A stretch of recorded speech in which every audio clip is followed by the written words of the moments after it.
Oh, Sunday. Once again. I'm feeling a bit tender. Oh, dear. How is everyone? How is everyone?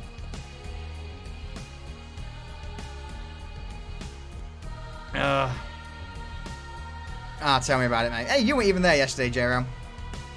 You weren't even there. Okay, yeah, Diesel here, just a bit, yeah, just a bit. We did. We told everyone weeks ago.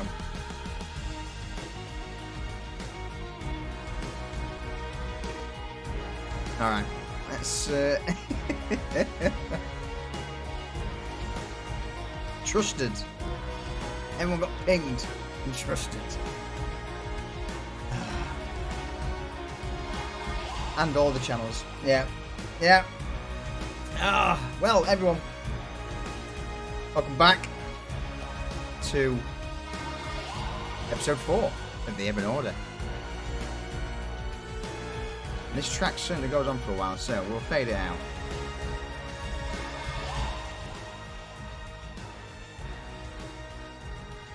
And we did ping him enough. I think we got the entire Discord to ping Jero at one point.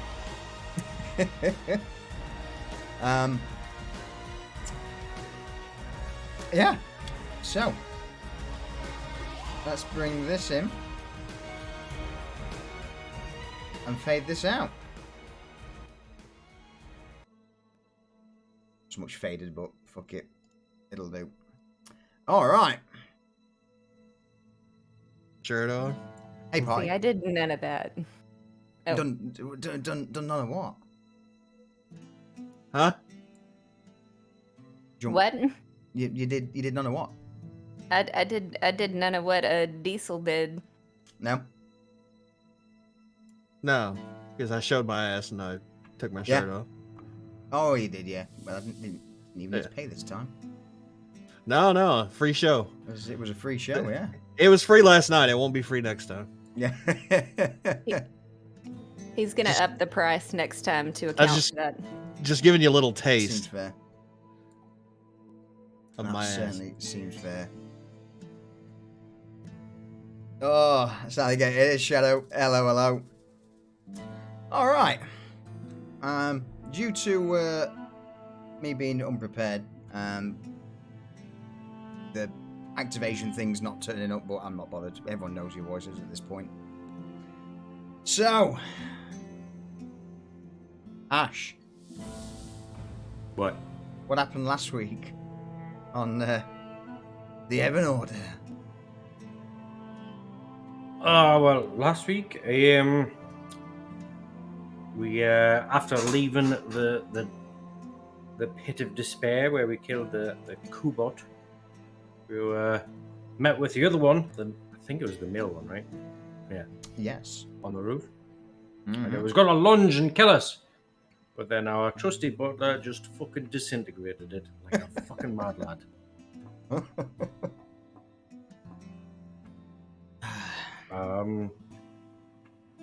And then it was off to new adventures where we met the war baby Deirdre. Deirdre? Just Deirdre. Deirdre. Hi, Deirdre. Yeah. Debbie. Debbie. Maybe. and off we went on our first, I guess, our first official mission. Yeah. Yeah, and we went to a mill that had zombies in its basement, and zombies trapped in the gear of the mill. So we had to clear that out and free the dwarf from getting stuck in the fucking gears because he's stupid.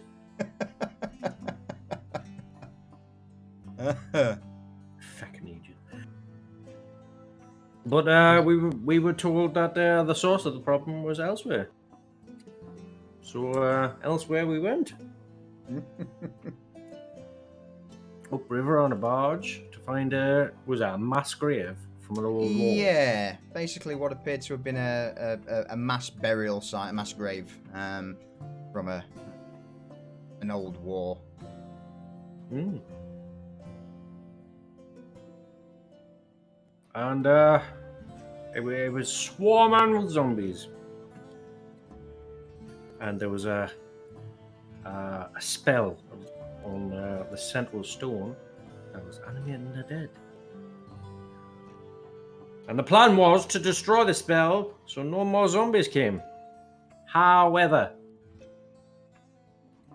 things went awry, Yes, they did.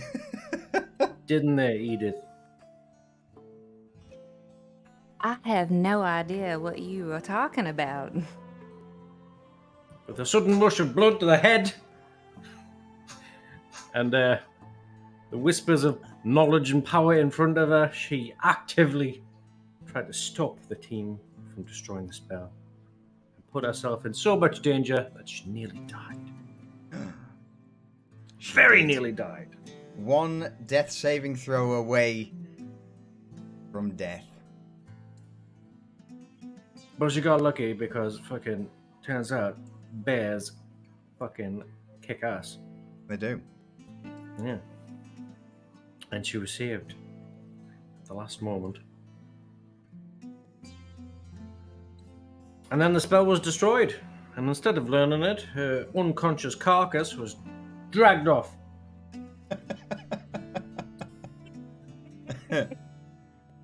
Yes, dragged back onto the barge where you returned downriver back to the mill of Henry Crimble, where for the next few days Thomas will be helping out, reinforcing the mill, assisting where he can. And the rest of the party returned back to Ravensburg. Bremer, with a bit of a chip on his shoulder, having been scammed out of armor and whatnot, he will be spending the next few days more than likely trying to sweet talk the blacksmith. So I look forward, Jero, the next session, to have a little story from you as to how it goes with the blacksmith and Enders. I also want from you for next session the results of your assistance down at the Sidewinder Mill. So that's the homework for you two. Deirdre, sorry, also returned back to the Ravensburg Mercenary Hall with the party. And for the most part, basically took her payment and hit the sack. We'll pick things up in the Mercenary Hall a few hours after you all have returned. What are you all doing at the moment? It's been a couple of hours since you're back. Where's everyone currently situated? What time of morning is it, or day, or evening, or whatever? I would say by now it was a fairly uneventful trek back, and it would probably now be around early afternoon.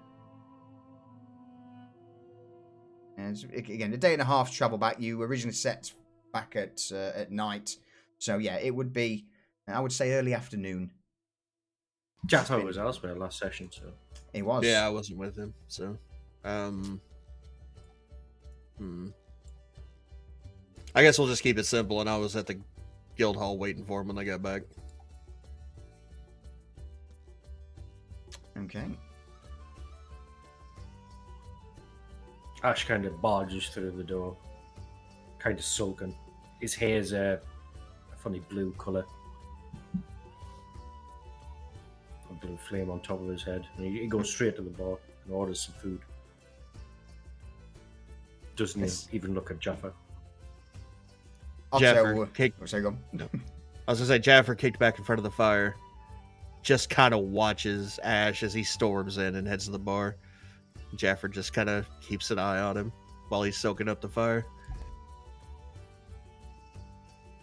At this point, it's Otto who's behind the bar. He's stood there in his usual full plate armor, tankard in hand as he cleans it out. And welcome back. You look a little forlorn there. Ash? It's fine. Yeah, well, do you... And with that, he plonks the tankard on the counter, takes a bottle and fills it, or pushing it down, and then slowly followed by a plate with various cheeses and meats.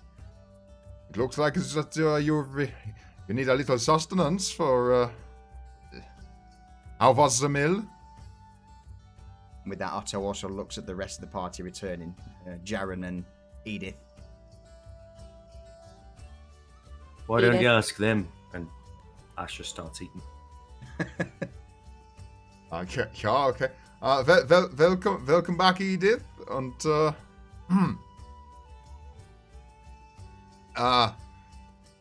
what happened? Edith looks up from a paper that she's been scribbling on. Well, I'll just let everyone relax for a second before we kind of get into that. I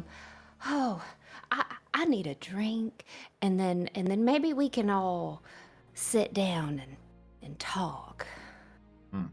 Well, you certainly look as white as a sheet, so I'm sure that we can get something arranged. With give me a moment, I'll clear off one of the tables, and we'll have a discussion.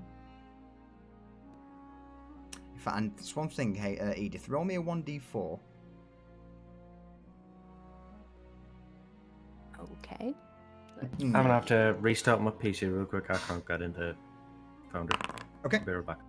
2. Not to worry. Thank you, Edith. I'm not going to tell you what that is, but we'll go from there. So, Oh, get fucked.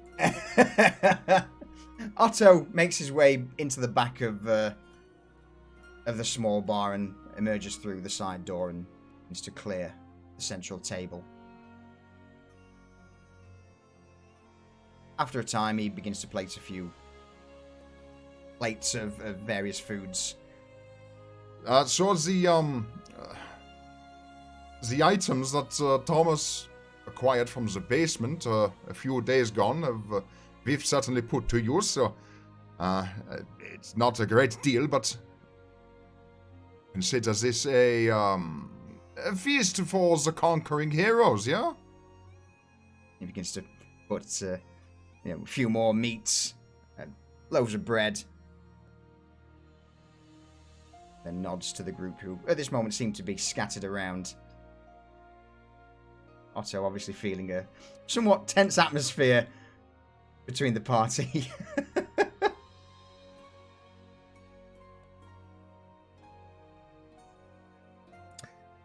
Jaffer stands up from his chair in front of the fire and drags it noisily over to the table and sets it down.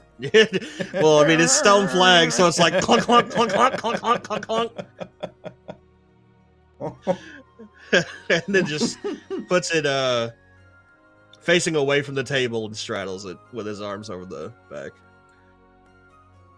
Edith is gonna choose a chair, probably closer to Jaffer, but just a little bit away from Ash and Jaren.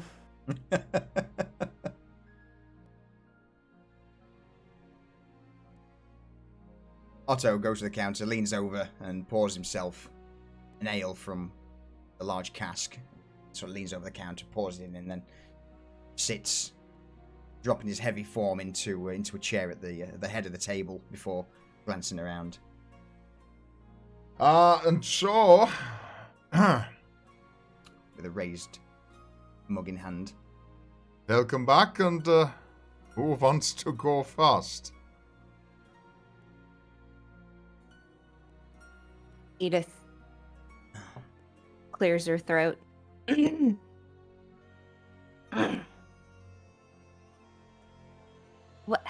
Well, I have something to say. And she stands up, holding a piece of paper. Well, I would like to address the elephant in the room. Oh, Jaren, is that offensive to you? Jaren just ignores that question. Yeah.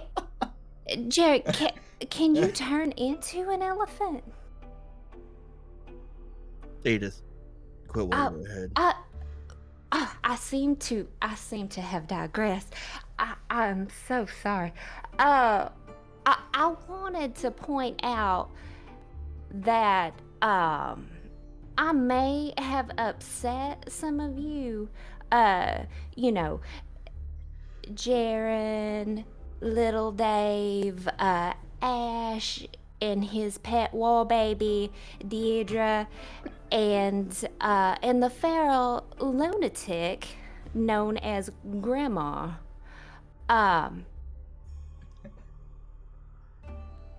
So, she's looking around nervously. Jaffer's hand shoots up. Yes, Jaffa? What the fuck is a war baby? And who is Deirdre? And who is little Dave? The war baby is Ash's pet. The little one. Ash has a pet now? I think Otto's so. there pinching the bridge of his nose, just shaking his head.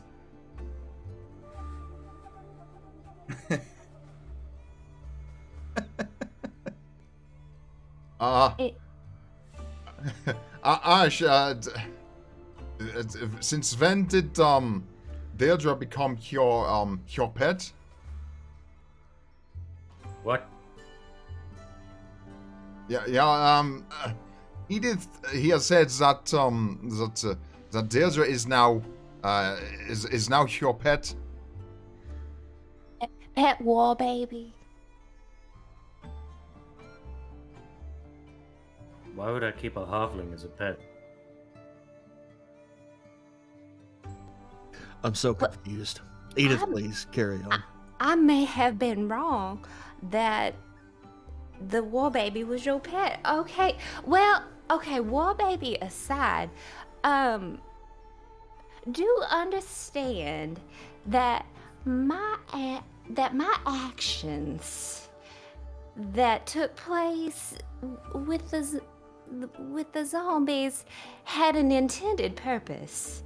I felt in order to save your lives that I must not let you destroy the room before learning its contents. You see, like, I felt as though I have seen that spell before and was going to show you all that the undead are not as, but always evil, but can be useful and change your convictions.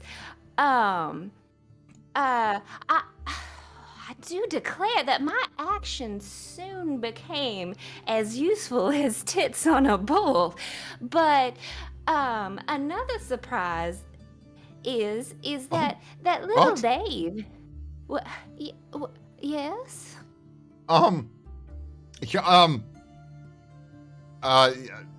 Bulls don't typically tend to have otters. That tends to be the cows.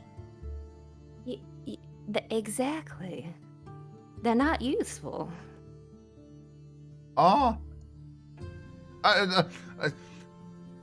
See, Otto. Yeah. Let me make it simple for you. You have nipples, right? Yeah, I 3 of them to be exact. They don't produce milk. No, they do not. Therefore, they're useless. And I was There- like them on you. I was like your nipples. I'm not going to say that. I'm sorry, what?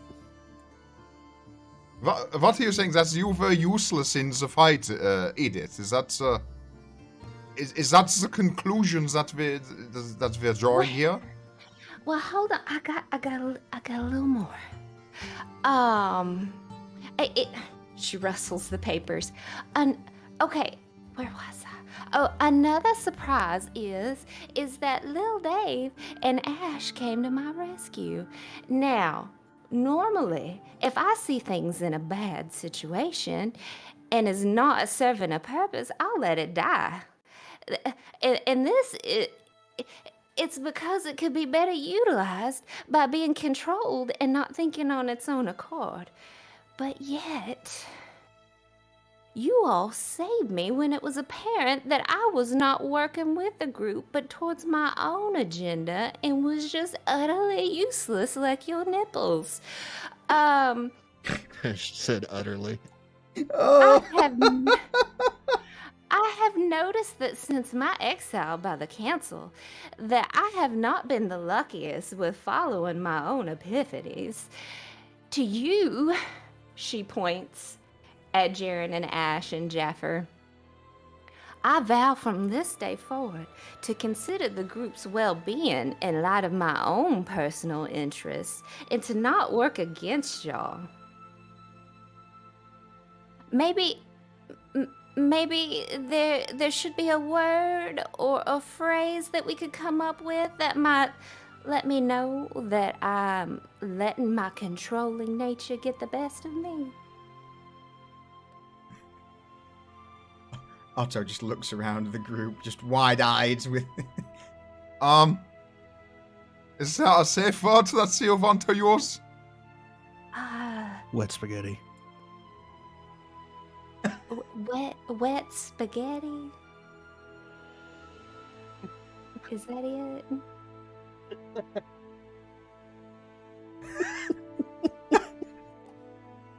So if it seems that if you are getting a little out of hand, that the wet spaghetti is the key to tell you to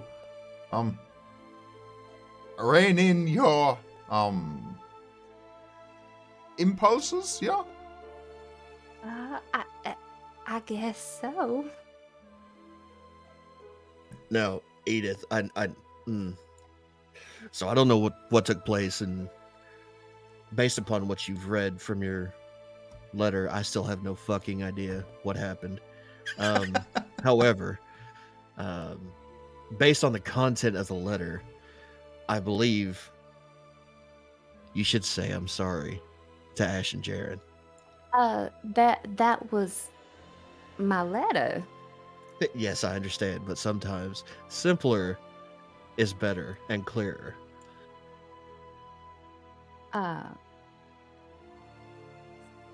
Did my letter not say that? I honestly, I kind of fell asleep halfway through.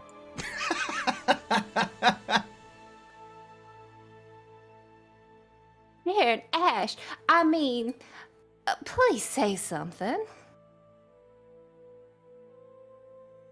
Ash sits back and scrapes the chair as loudly as he can with his bulky frame. Stands up, turns around, walks pretty much like inches from her, looks down at her and goes, "Apologize."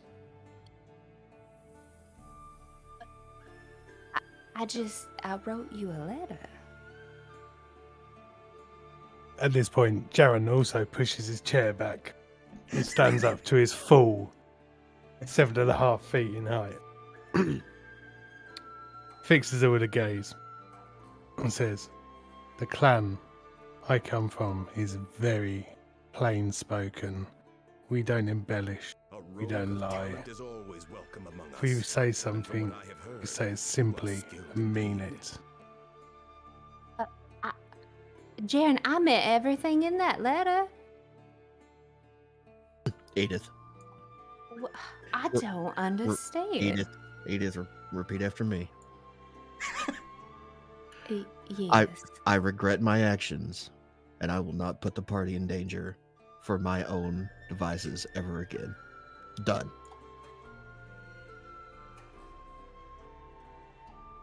Wait, can you slow that down one more time? Regret? Fucking. I do regret because I was not useful. My purpose did not go out as intended. I do regret that. And I will not put you guys in danger as best that I can. I will not be useless. No. There's this word I hear some people use. It's like, well, it's a phrase. It's like 3 words. I I am am sorry. That's it. Yes, I am. Ash just goes, ugh, and just turns away from her. She'll get there, Ash.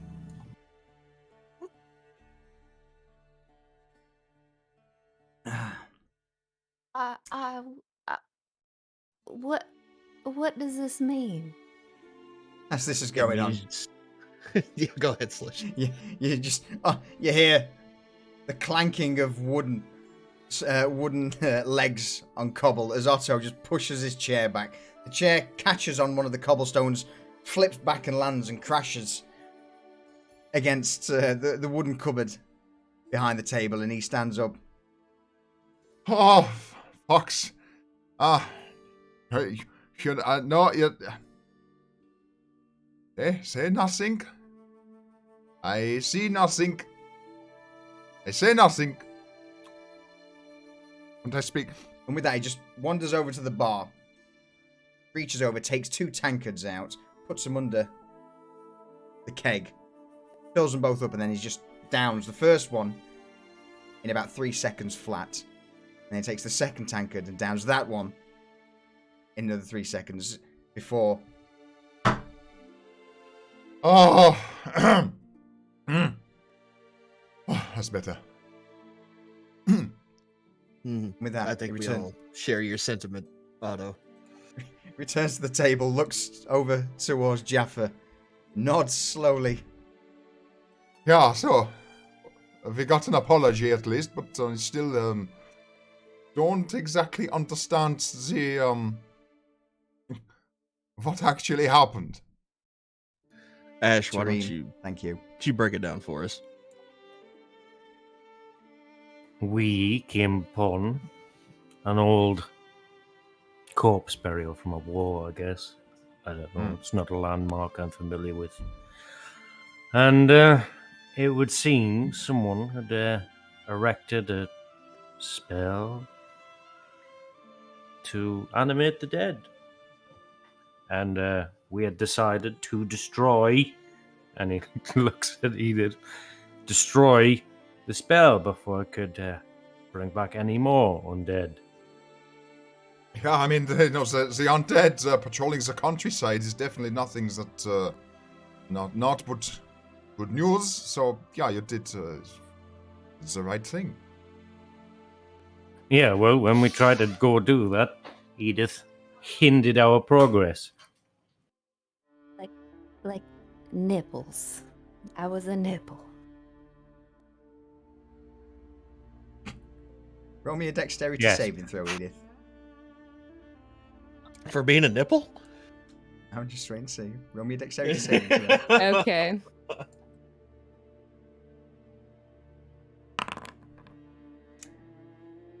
Roll at a disadvantage because at this moment in time, after your near-death experience, you're a little groggy. The leg that was gnawed, or the ankle that was gnawed upon by the undead, hasn't fully healed yet. So for this session, any dexterity saving throws will be done at disadvantage. Your movement speed is reduced by 5 feet. Okay. This is a lingering injury that will persist for until either it can be magically healed or a week passes.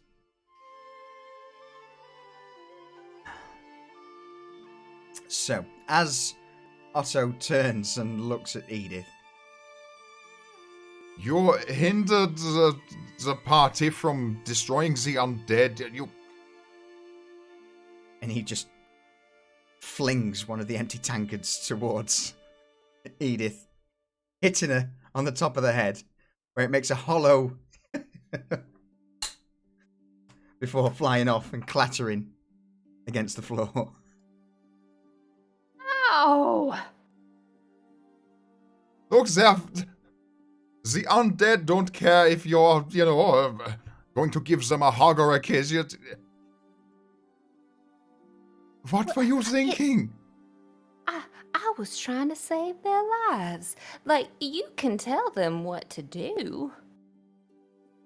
Edith, I hesitate to have to point this out, but they don't have lives. No, Jaren and Ash don't have lives. I was saving their lives.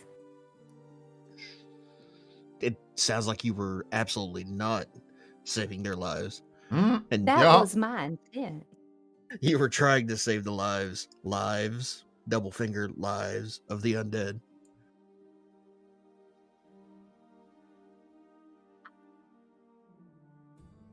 I would have saved their lives by controlling. You know what? No, I will not argue. Mm-hmm. Lucius having issues getting into Foundry. Yep. Yeah. Alright. I'm trying on a different browser now. We'll see if that okay. works. Give it a second. If not, I'll restart the server quick. Just let me know. I think it's my end, mate. Okay. Well, it's not your internet or anything. You sound fine. Yeah. With that, Otto just strokes his beard and nods. Well, look, I saw that you came in with a bit of a limp there, Edith, so consider it a lesson to be learned. This will, Definitely learn this. yeah, the last thing that we need is, losing a newly contracted member of the guild, so that actually reminds me. Otto leans back and points towards the guild board at the back of the room. There was a woman who came while you were away. The name of Lena Ulbrich, the one for the Etin. Oh. The old one? In the cave? Yeah, the old sheep god. Supposedly the thing's been sighted out in the wilderness, and there was a farm that was attacked 2 days prior. Sadly, the farmer lost his life trying to get his family out of his home. And, the sheep god, well, as you can imagine, certainly lives up to his name. The farmer's certainly not got any more sheep or legs, for that matter. Regardless, his Lena brought his widow to the Marson to this hall 2 days back, and seems the price of hunting the things down has rocketed somewhat. Well, I certainly like the sound of that. Well, not, people died, but Not more being eaten money. by a two-headed giant. Yeah, it's Yeah. never a good thing. So, what do you think? So, is that the plan then? Is to keep doing some more contracts? Ash, was there anything else on everyone's plate that needs to get done? No. I don't think there was. And that sounds pretty important right now, yeah? Yeah, aside from the money, fresh attacks from an Eton, which, I mean, I've never seen an Eton, but it sounds pretty dangerous. Think giant with 2 heads. Oh. Yeah, they're pretty big. Not to the full stature of something like a hill giant or a fire giant, but yeah, they are still somewhat large. Are you familiar with these Ettins, Otto or Ash, or Jaren for that matter? That's as much as I know. I know that they're large and they have 2 heads. So, when we're talking completing the contract, do we need to kill both heads? Like, how does that work anatomically? I mean, perhaps the best thing to do would be have a chat with this Lena Ulbrich and see what she says. And she seems to have been hunting the thing down for a few months now. Good Yeah, try. that works for me.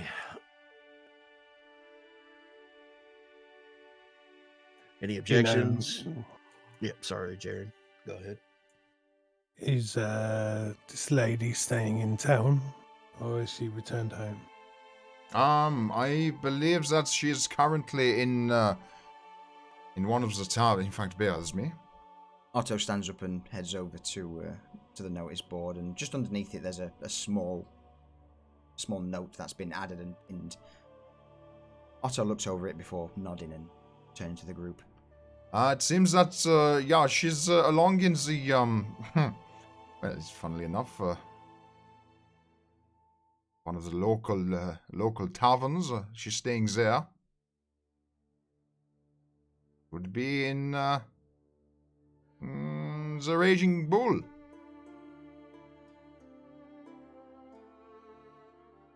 Are there tits in the Raging Bull? As a Raging Black Bull, I don't know, Edith. Never mind. Otto just shakes his head. I think you might have dazed her a little bit with that mug. Yeah. So it would seem. What? A bull? Yeah, He's the looking raging- around confused. The Raging Black Bull Inn. You know, the main... Yeah, never mind. Look, go and find this Lena, have a chat with her and see what, what she knows. Yeah. Are we all going, or do you want me to have a little talk and then come back and report? I don't mind going. Ash stands up, finishing off whatever he's eating at the time.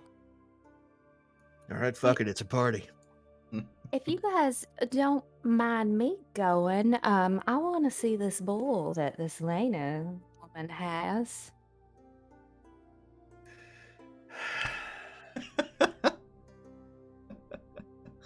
Oh dear.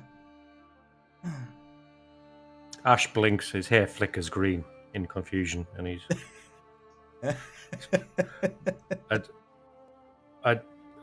Whatever. Yeah, let's just go. Stepping out into Ravensburg, as always, met with the dreary, overcast weather of this part of Damara. Oh, good. More rain. You begin to snake your way through the streets before eventually coming to the Raging Black Bull Inn. It's one of the main... There's only sort of two main inns in Ravensburg. And the Raging Black Bull being the slightly more upmarket of the two. It's more in the sort of the central part of the city, well, the town.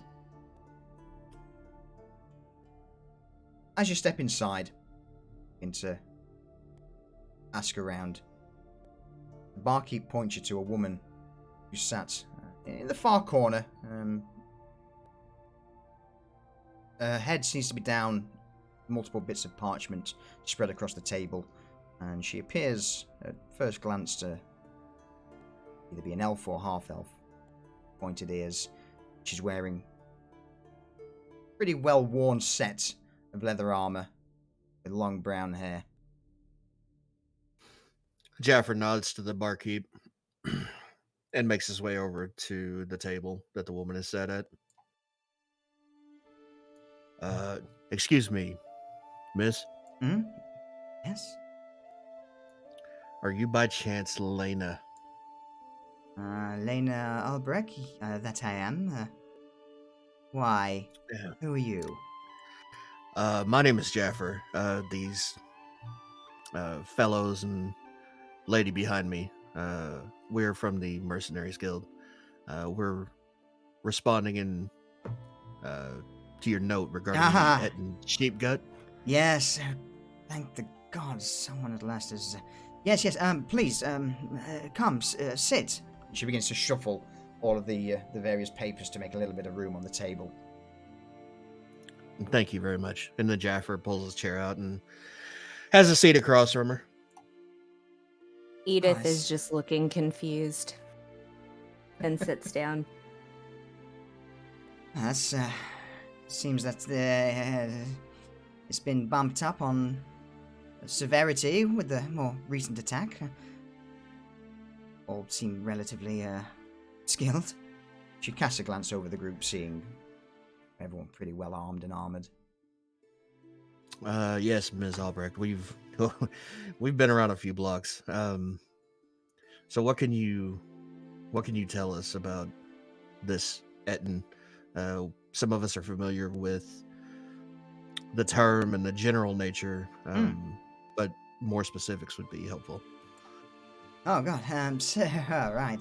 Sheepgut is somewhat of an old Etin. Various records seem to put him at, say, about 130, 140 years old. He's been somewhat of an elusive creature.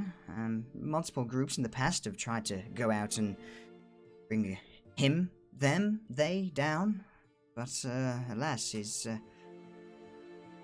somewhat of a slippery fellow. Again, like most Ettins, two heads, they never seem to agree on what they are. Their actual names, funnily enough, is Gorath is the first head, and Shalocht is the second. It's like a one-eyed thing there. So yes, Sheepgut is just a name, a loose nickname given because you can probably guess the amount of sheep that he's devoured over the course of his long life. But yeah, what do you want to know? Jaffer, how did her bull get two heads? Now, Ms. Albrecht, has Sheepgut always been in the area, or is this a recent development? He's been around for a while, at least in the south, but normally not too close to Ravensburg, as again, this is a creature I've been tracking for, say, 6 or 7 years now, and he does seem to be moving south for some reason. I guess more to do with with securing food than anything. Mm-hmm. Now, you said that you've been tracking this Etten for some time. Do you have any? Can you tell us any weaknesses it might have, or how to actually kill an Etten? Because with the two heads, it's like it gets a little confusing anatomically. It bleeds like any other creature. Just very quickly, I'm just going to restart Foundry for Lucius. So, let me bring that down and stop server. Start server. So yeah, I mean the thing bleeds like any other creature. But again, if you're wanting to go for the killing blow, you either have to hit a major organ like the heart, or again carve into both of its heads. But again, it's 11, 12 feet tall, and he's a hefty gentleman. Easier said than done. So, and you don't have to answer this because this is a contract that you put forward, but why have you been hunting this beast for 7 years? Like most people of Damara, let's just say that I've lost the odd family member to this beast, and I would like its comeuppance. That's fair. So in regards to the contract, do you want us to bring you to the body? Do you want us to bring parts of the body back to you? How do you want proof of payment? So fear not, I'm not some unskilled assistant. I will come with you. I know roughly where its lair is, and I can at least guide you there. And again, she points over her shoulder to a bow that's rested against the wall. I'm not a bad shot with a bow either, so. Okay, good. So, Well, yeah, go ahead, Edith. well, If this is about the bull, well, I'm gonna put something in your mouth. So, did it break out of its pasture like 7 years ago? Oh, okay, all right. I'm so confused. Ash Jabber stuffs a reaches- bread bun in the mouth. Thank you. Lena just we- You guys sees did bread this just- to her. Ms. Albrecht, we apologize for her behavior. She got knocked on the head before we came here, so she's a little spacey. The elf just raises a hand and then shrugs. I've seen worse. Don't worry. But look, she plonks a small pouch of coin on the table. There's 50 silver coins. This is the most I can offer financially for defeating the creature, but again, any spoils that it's collected over its long life, I have no need of. So, as far as I'm concerned, if you can help me remove this annoyance, the 50 silver coins are yours, and whatever you find in its lair. That sounds fair enough. I believe we can tackle this problem. Agreed. You may need to just relog into or refresh Foundry because it's up. I think Asher's in. Yep. I'm in. Nice. Well, now I'm refreshing because you told me to. Yeah. I had to refresh because it said game paused. So, with that, when do we leave?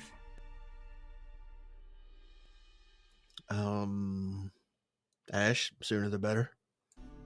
How about in the morning? We rest up tonight and let. And he points at Edith.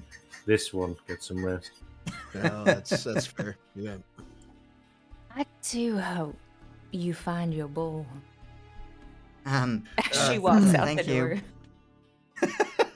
Yeah, so Ms. Albrecht, we'll head back to our guild hall and rest up, and then we'll meet you back here in the morning. All right, sounds like a plan. I'm forward to it. Fucking beast! At that time, it got its bloody comeuppance.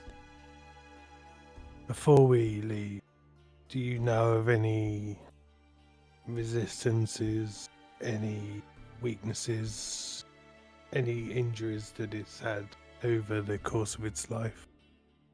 And to be honest with you, the only thing really that may help is it's certainly got a bit of an aversion to fire or acids. I know one of its one encounter, it had its whole loincloth set to the flame, and the creature just howled into the night as it ran off. And again, another story speaks that a druid, I believe, just bathed the damn thing in acid, or you know, it seems to have a bit of a hobble. It's not the quickest at reacting, but in a straight line, it's he'll come for you. Interesting. luckily my friend here has a affinity with fire. Lena looks at the Genasi and just slowly nods. Yes, can see. Rare for one of your folks to be this far north. You've met Genasi before? Not many of the fire variety, but a friend of mine. She is traces her lineage back to can't remember that. I think it was air. She got a very Genasi. pale blue skin. See, the funny thing, her hair always seems to be moving, even in the stillest of breezes. There's always a refreshing gale around her. We adventured. Ash lets out a howling belly laugh. And his hair's flaming, there's embers coming off him as he finds this really amusing. Lena just sort of coils back momentarily from the outburst and this burst of fire. I'm sorry, did I offend? No, not at all. We find it amusing that these things that are so mundane to us entertain and enthrall. That's all. My apologies. Yeah. With that, the huntress just nods. So with that, I guess we'll meet here in the morrow and see about hunting our friend down. Yes. Yeah, sounds good. Get some rest, Ms. Albrecht. All right. Is there anything you'd like to do, or anything you want to spend the sort of the day to do, prepare? Yes, I would like to go pee. I'll be right back. Do you know what? Been an hour in. Smart. Let's have a quick pee break. Because I have drank a hell of a lot of water today. Someone being hydrated. Yeah, I mean, I've brought in the big water jug. So, I will be right back. Okay. Brita filter. Brita filter, yes. Be right back. Posh as you like. It's tap water around here.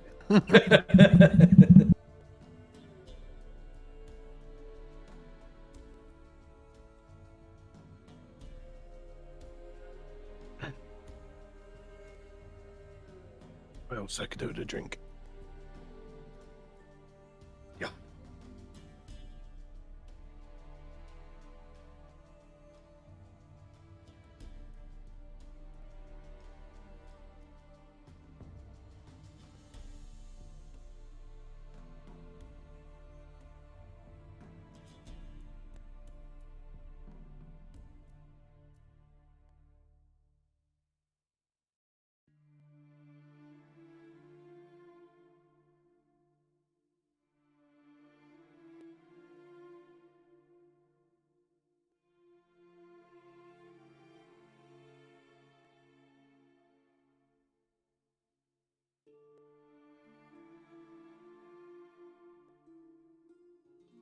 Pee, pee, pee, pee. I think I actually take offense to that. Pee, pee, pee, pee, pee, pee, pee, pee, pee. We're talking fucking pee. Why are we talking pee? Because everybody had a restroom break. Yeah. Back. Welcome back. Yeah. Plus, I was singing the pee song for Sneezer. Everyone loves the pee song.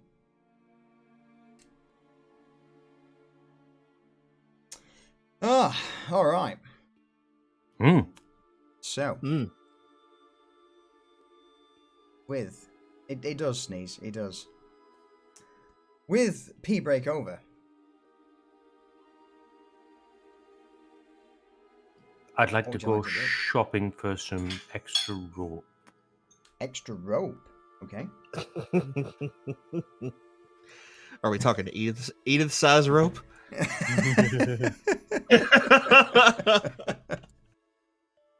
No, a long bit of rope. Yeah. So it's just like normal hempen rope. Yeah. Yeah. I mean, normally it comes in about 50 feet bundles. Costs a silver coin per 50 feet. Okay. Is it just an additional one you want him? Mm-hmm. Okay. That case.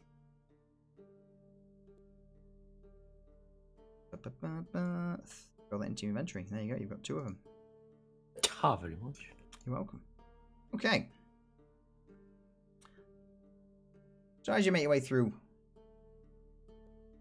Ravensburg, morning, you manage to acquire your supplies. Your bags are packed, whatever rations you require for the journey.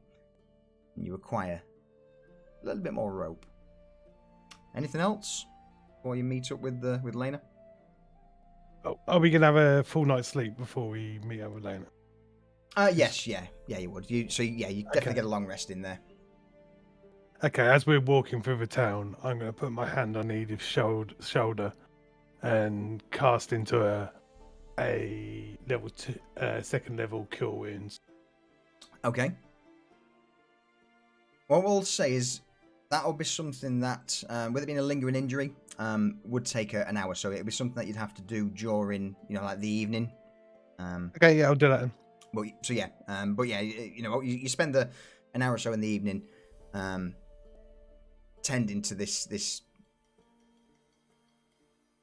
pretty severe bite wound. Due to the fact that it was from a zombie and the necrotic energies still lingering. It's not just something that could easily be fixed with a simple spell. So it does take you a while before you rest to fully cleanse it. I am going to make a completely unnecessary, foul-smelling poultice to go over it, just so she doesn't forget. She's while he's doing that, Jaren, I do appreciate you doing this. This will help us, because this is before they've had a long rest, right? Yep. Or Correct. this will help find that lost lady's bull, because I can move a little bit faster, and maybe she will be grateful when we give her bull back. Edith, there is no bull. The inn was called the Raging Bull. The bull was in the inn? I did not see any bull, Jaren. You just hear shouting from the back. Yaren, my deepest apologies for that matter. Have a throw with less force next time.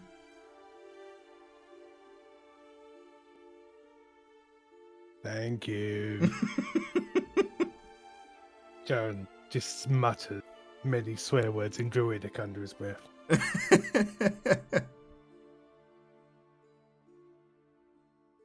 Okay, I'm going to bed. I will see you all in the morning. Good night. Leave that poultice on overnight, and by tomorrow morning, hopefully, you should be able to walk as normal. Jaren, should it smell like this? The mixture of herbs is quite pungent. It kind of stinks.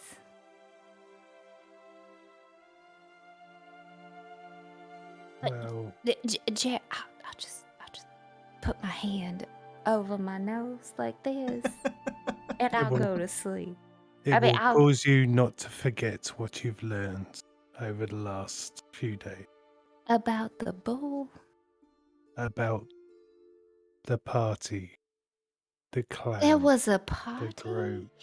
Fucking hell. At that, Ash Jen, just we had a picks her party. up like a fucking kid under the armpits, takes her to bed. Because you can And- see the druid just getting fucking annoyed. And Jaren just growls with a bear-like sound under his breath. Haley. As she's being carried. Oh, go ahead. No. Go ahead. I'll ask it after. As she's being carried by Ash. Ash, I don't understand why he's so angry. And when did I miss this party? And there was a bull. Like, oh, I have missed so much. I'm not. What happened to me? You got a bump on the head, Edith. You should rest. Well, I guess it'll all make sense in the morning. Okay. Lee, how many episodes are we gonna go before you start rolling sanity dice for Jaren? Well, as soon as I've bought a druid-specific set of dice, maybe.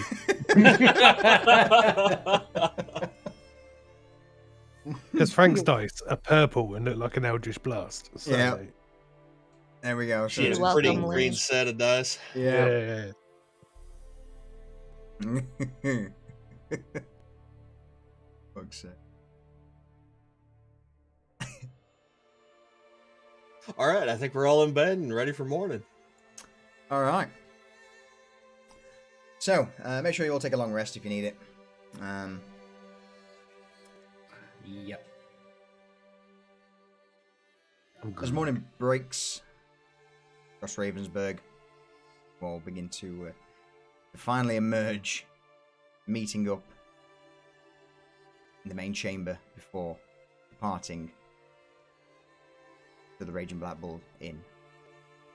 Now meet with Lena, who's stood outside, a cloak over her head, keeping the rain from her. And two short swords at her waist, large longbow over her shoulder. Good morning, Miss Albrecht. She offers a single nod in greeting. Oh, good morning. Guess we're all ready. Trip is quite a long one. It's a fair few miles out, but we should make it in good time. Yeah, I believe we're all prepared and ready to go, so lead the way if you are ready.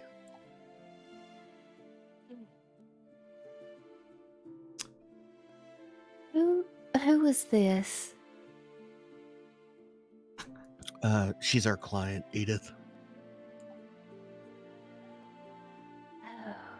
I'm glad to see you're finally out of your stupor. Yes, I have some hours missing. Okay, I am ready to go. Hopefully somebody can fill me in as we are walking. Yes, two-headed giant killing people needs to be put down. Okay, I got it. Why wasn't it this easy yesterday? What did I do something yesterday? Do I need to write another letter? No, you're fine. And Ash pokes the bruise on her forehead. Why does my head hurt? Who just rolled? That was me. Carry on. You got a bump on the head. Yeah. You fell. Ms. Albrecht, lead the way.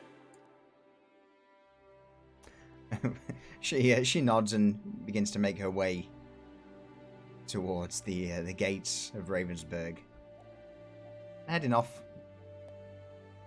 to double check where would it be again, the western side of town. You begin to, in fact, let's bring up not that one. Let's bring up Ravensburg. Let's bring up the no. map. There we go. Let's bring up the world map. And Not that this is a clandestine operation or anything, but as they're going through town or as they're leaving town, Jaffer's going to keep his eyes open for anything suspicious, people following or people staring overly long. Okay. Roll me a perception check.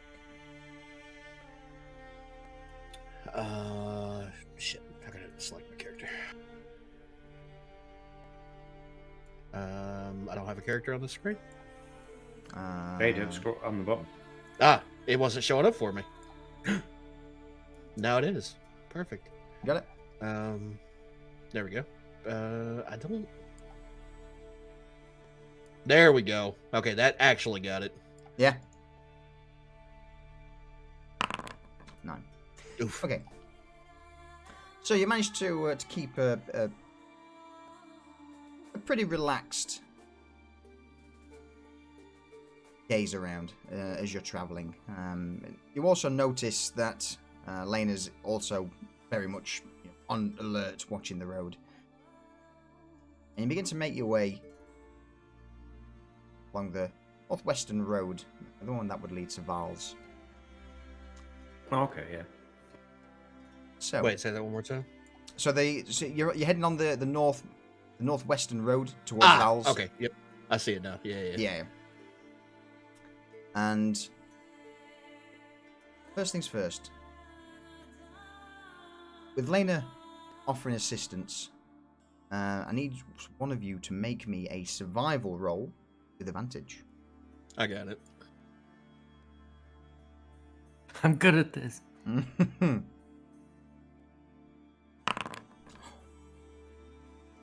Well, Shit. smashed it.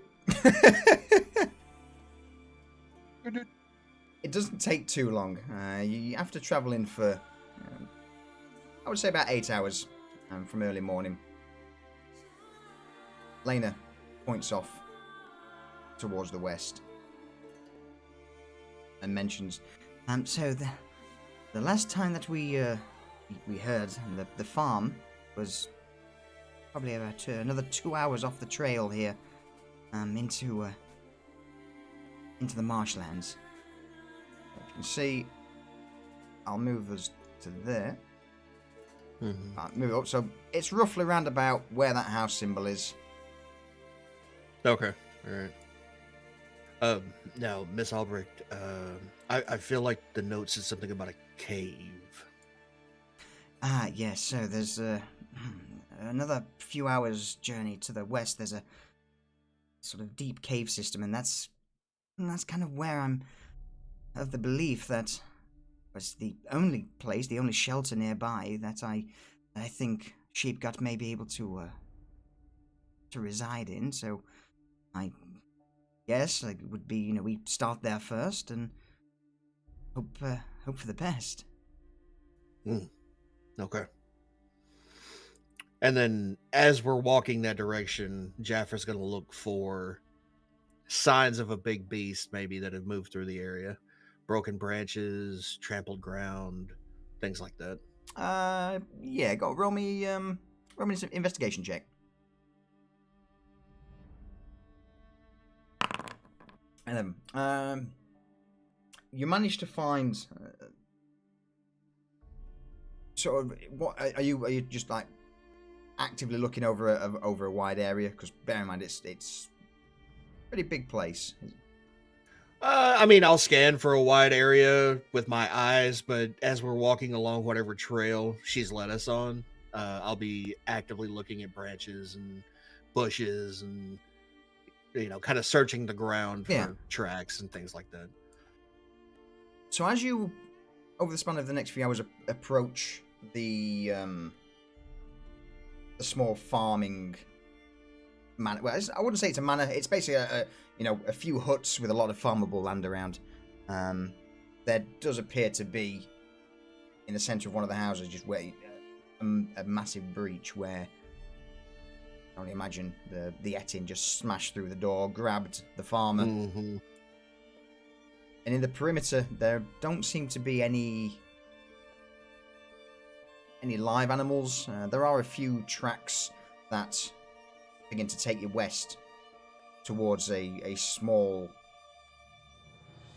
hilly area, some foothills over to the west, but it's not something. It's been a while. You know, it's now probably been about 4 or 5 days since Right. this attack, but it gives you a rough So idea as to where it's going to. Yeah, so I'll impart this knowledge upon the party that I do see tracks that are approximately 5 days old, heading off in the western direction. I Just in the defer to your expertise, Jaffa. In the distance, you begin to hear the occasional howl of wolves coming from a small copse of trees. I would say about 500-600 feet ahead of you.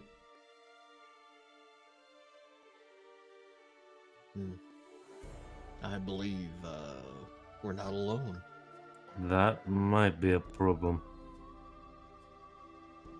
Maybe, want to see what wolves are very prevalent in these forests, but perhaps they may have found something. Or, again,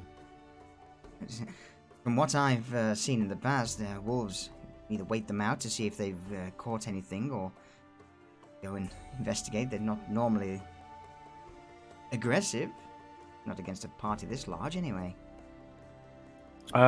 Did you say they were in the same direction where Jaffa They're said in, he saw they're in, tracks? yeah, they're in the rough direction of where you're going. So from where the farmland is, a little bit further out, it's surrounded by light forage, light forestry, and the tracks do seem to point into the forest and then towards these foothills, and it is the forest itself where you can hear the occasional howl of wolves at a distance. Also, I do apologise. I am not on my description game tonight. No, you're fine, man. I would say that those wolves potentially bear investigation. Let's go see what there is to see. I mean, we're headed in that direction anyway, right? Mm-hmm. To observe, or just go in, scare them off. With that, Lena knocks an arrow into her bow. Let's scare them off. All right. You all begin to make your way over the cloud earth fields, or slowly reaching the outside of the forest. After ducking through low branches, bushes, come upon a bit of an open area. Roll me a stealth check. Okay. All of us, or just him? I would say it's a group stealth check, so just one of you, and we'll class it for the lot. If it's with everybody, do you want me to roll with advantage or normally? Normally, because I'd give you a disadvantage. Yeah. 12. Alright, I'll bring you in. How are you doing it? How do you want to approach this, Jaffa? Well, we're not trying to sneak up on the wolves necessarily. We're hoping to maybe scare them off. So, just kind of like while slowly going through, we're not in any way trying to not make noise or whatever. So if it's a clearing we're going into, we're just kind of burst out of it. Let me bring you into this, and then you can pretty much... Yeah, I think we're just going to walk straight through. So at the minute, as you begin to make your way through the foliage, you see just ahead, in the rocky ground of this clearing, there's just 4 large wolves. Jaren, you'd immediately recognize these to be just standard wolves. No Nothing too crazy, no dire wolves, nothing out of the ordinary. Immediately, all four of them hear you as you emerge through the shrubs. Sit up. So these Hey, are guys. these trees or are these shrubs that we're in currently? It's like a mix of you Okay. know, sort of small trees and shrubberies, bushes. So as Jaffer gets eyes on the clearing and sees the wolves, and just sees that they're standard whatever wolves, he's gonna take Heartsbane and kind of bang it on the nearest tree and be like, "Hey, yo, clear out!" And just kind of yell at the wolves to get them to fuck off. Roll me an intimidation check.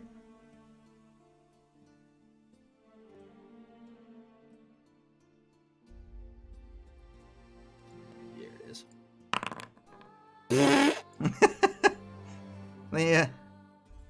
From the distance, the wolves don't seem to budge. Two or three of them now stand up and are all pointing in the group's direction. Okay. So I will then cast. Hold on, let me read this real quick. Mhm. Yeah. So I will cast Prestidigitation. Yeah. The range on that is 10 feet. So Yeah, as I say, you can move up as long as you stay, I would say Okay. 30 to 40 feet away from them.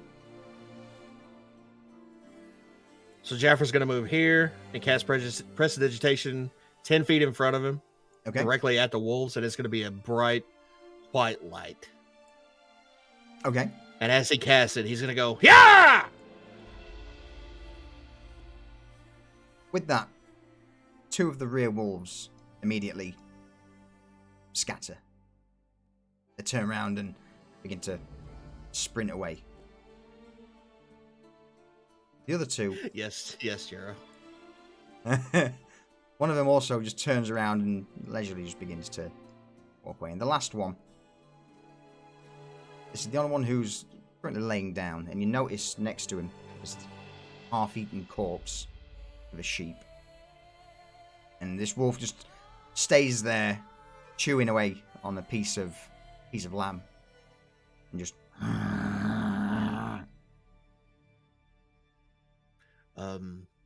Ash, could you maybe fire will scare it away? Sure. And Ash casts Sacred Flame on the sheep carcass. Wait. What does Sacred Flame do? Flame-like radiance descends on a creature that you can see within range. Attack must succeed in the dex since it's dead. Okay. I'm gonna set the carcass on fire. Well, so much for getting evidence from that carcass. Explain what happens to this half-eaten fucking sheep's carcass. Like a pillar of light, like a sunbeam, just descends upon it, and it just erupts into flames. Like any wool that was still on it is just acts as kindling, and it starts roasting. Jaffer looks over at Ash with his eyebrows raised. That was not at all what I intended. Ash looking pleased with himself. He's like, "What? I wanted you to scare the wolf away so we could expect the sheep corpse, which is now a pile of jar. I meant for you to walk toward the wolf with your flaming hair and hopefully scare it away, not set the fucking corpse on fire." Right." Yeah, just for for next time. Ooh, Yeah. Next time, Jaffa, I can send my imaginary friend with the stick to poke it.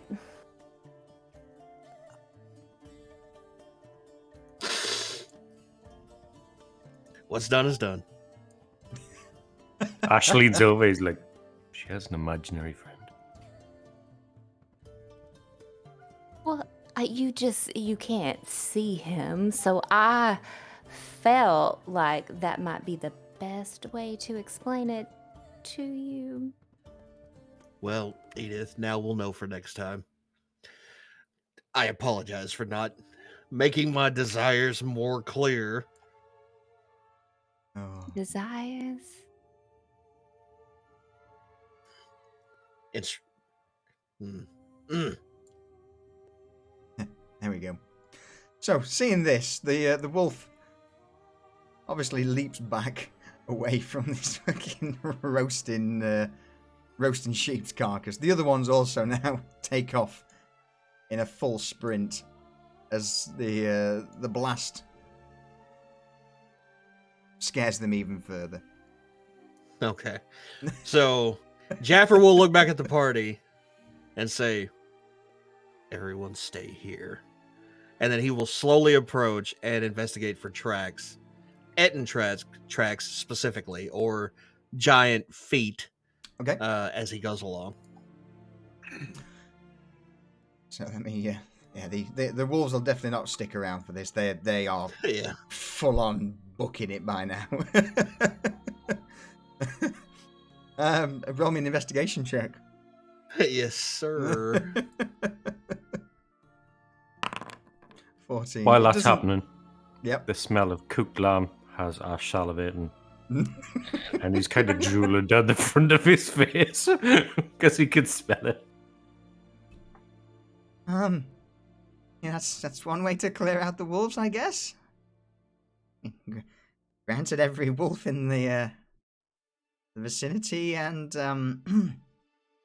other things will probably smell us. Ms. Albrecht, obviously, we're all new to each other. We're still working on our interpersonal communication skills. Yes, of course. Jaffa, you do indeed see beneath, or where the rocks are, several footsteps that have, where the size of the feet just push the rocks aside, and there is indeed a track that seems to lead in the same direction where the wolves are currently fleeing. Okay. And again, it's a little bit more to the west, and you're now starting to see just occasionally through the trees and through the undergrowth, some larger foothills just in the distance. The ground's getting a lot more rocky by this point. Well, Miss Albrecht, I would say your intelligence was sound. It does appear that the Etten has come this way and is heading toward the foothills. She steps up alongside Jaffa and just casts a glance at at this roasting lamb. Are we letting that thing burn? I mean, if what you say is true, may smell roasting meat. She begins to carefully look yes. around. So Jaffer will cast Prestidigitation and smother the fire. As soon as it's smothered, Ash goes over, pulls out a little pocket knife and starts cutting. Hold on, real quick. Solution, based on Yes. my investigation check, can I tell how old those tracks were for the Etten? Yes, you can. They were pretty Once again, recent. 4 to 5 days old. Yeah, Or recent. I would say a little bit more recent, probably about a day and a half, 2 days. Okay. Then Jaffer will refrain from telling Ash he's about to eat rotted lamb.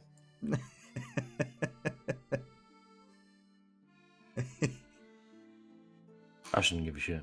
Just gonna eat it anyway. And he's like, "You want some?"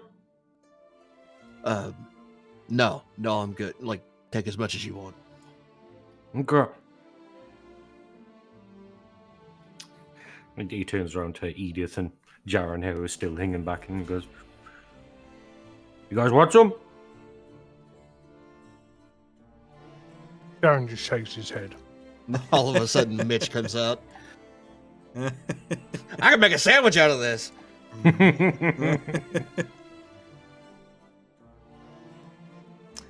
All right.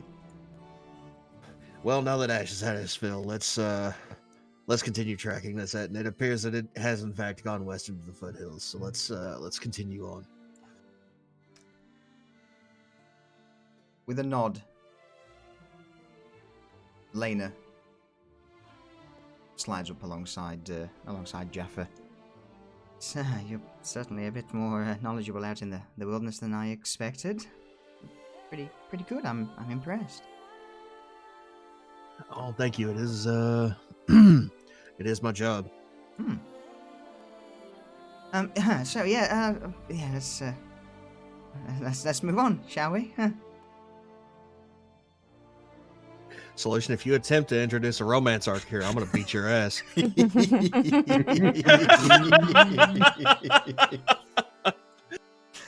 Roll me a survival check. All right.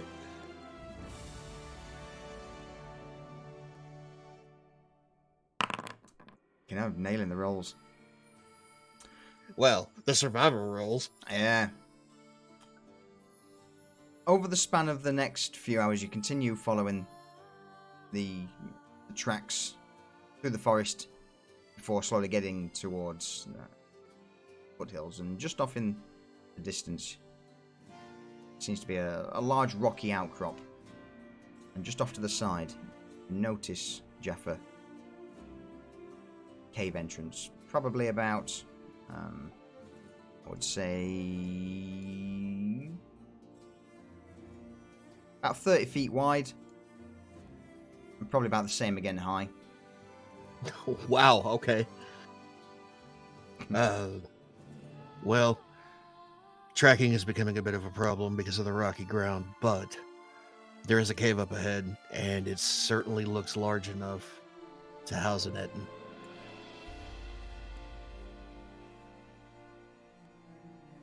Well, safe bet then, eh? Pretty safe, I'd say. Let's go take a look. Wait, we want to go in or we want to draw it out? How would you suggest we draw it out? You ate the lamb. I was gonna say the same thing. Maybe if you wouldn't have eaten all of that lamb, you could have just waved and wafted some of the smell. Oh, Ash, go up there and breathe into the opening. Well, one thing, the cave systems in this region, I believe they do go quite a distance. So I'm not entirely sure whether this will just be a small opening, or whether this will be something that goes for quite a distance, quite a way. Fuck's sake, Jared. Ash, why don't we go in and investigate? Can you light the way for us? Lead the way anyway? Of course. You need some light? I can add light. And It's a cave. It's gonna be dark. Ash puts his hand on Jaffa's bow and casts light. One thing I will say as well, Jaffa, is you would also notice from your survival check that there are a lot of recent wolf tracks seem to be in and out of this cave. So, I believe if we go in there, it won't be only an Etten, assuming he's in there, that we might have to deal with. This appears to be some sort of wolf den. You think they're eating his scraps? There could be some sort of symbiotic relationship going on between the Etten and the wolves, yes.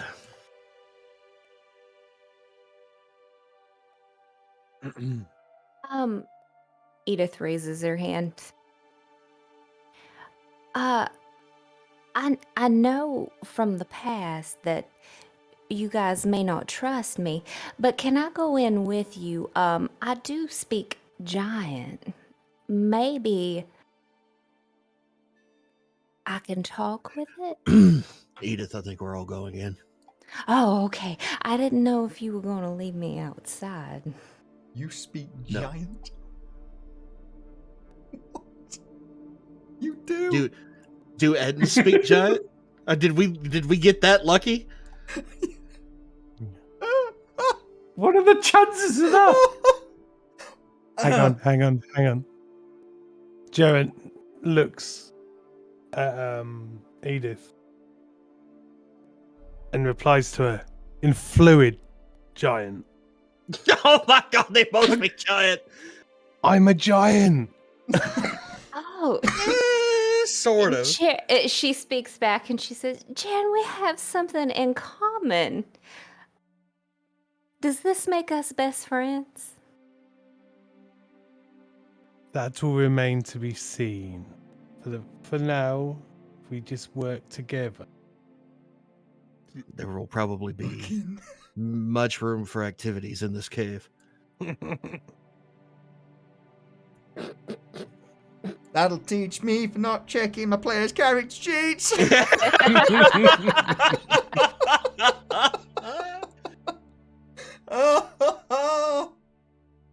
Oh, I fucking love it. All right. I mean, I'm glad they remembered what fucking languages they understand, because I had to check. Oh, go on. My bad. As we're going into an area potentially with wolves in, maybe it would be helpful if we had a wolf of our own. Do you speak wolf while in wolf form? When I'm the animal, I am the animal. Oh, Jared, This that is would have a been neat. fabulous idea.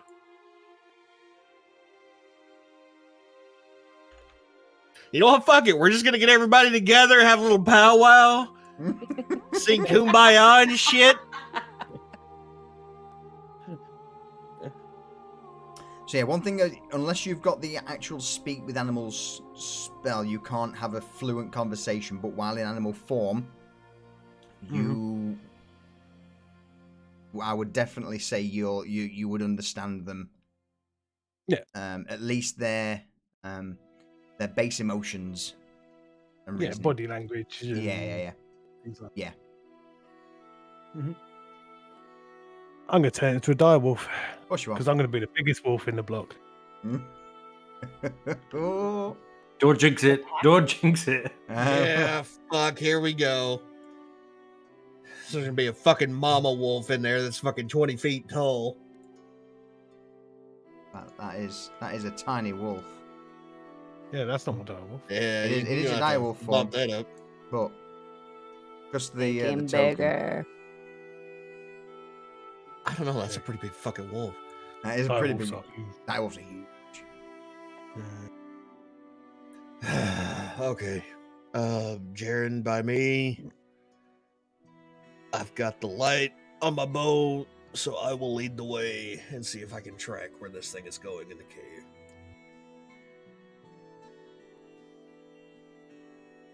All right, roll me initiative. If you get Already? if you get to the point where you're entering the cave, we're going. We are initiative entering order. the cave. Yes. So, Okay. So yeah, I'll let you get to the point where you're still in the light of the cave. Then going Like forward. here. Yeah, going forward. Okay.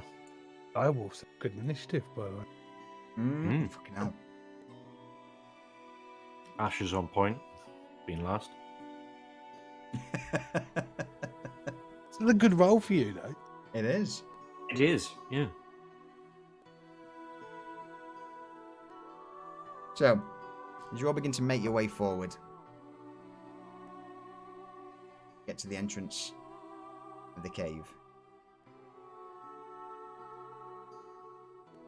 Jaren, you would immediately begin to hear the sounds of wolves further down. And in fact, even by this point, a lot of you would hear the echoing of paws on stone and the occasional yipping and barking of wolves further down.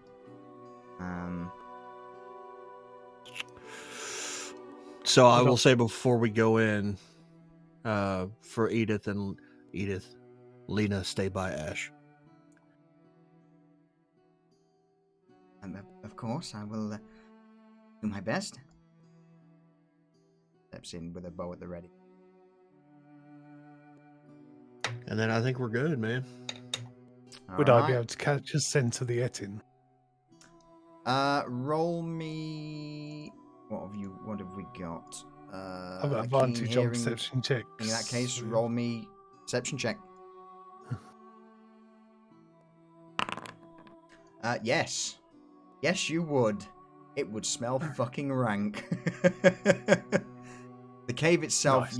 you as you take a deep inhale and begin to take in the sounds and scents of the cave.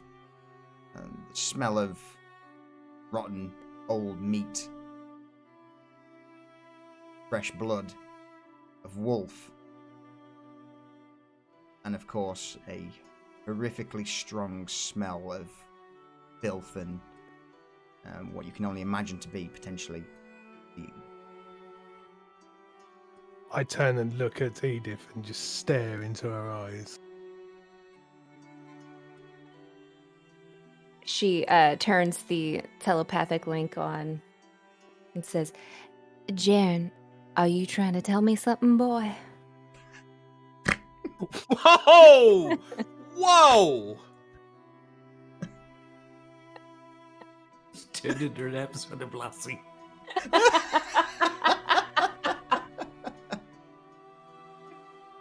And Jaren goes and mauls a leg to put the wound back where it was. Don't you guys! No.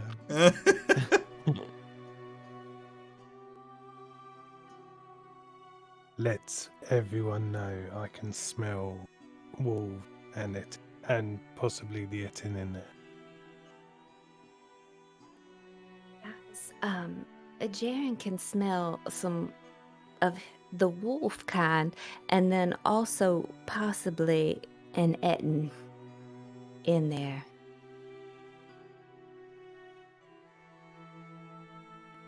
Now, Solution, Okay. can she, I mean, I know we heard like the wolves and stuff, but Yep. can she hear any like voices or any kind of giant speak? No. Okay. No. All you can hear from the echoes of the cave is again mostly wolves and just a low drone of ambient echoing noise from deep within the cave. You all get the impression that this cave system, there's no light, and apart from what's pouring in from the cave entrance itself, so you get the impression that it's not a small cavern.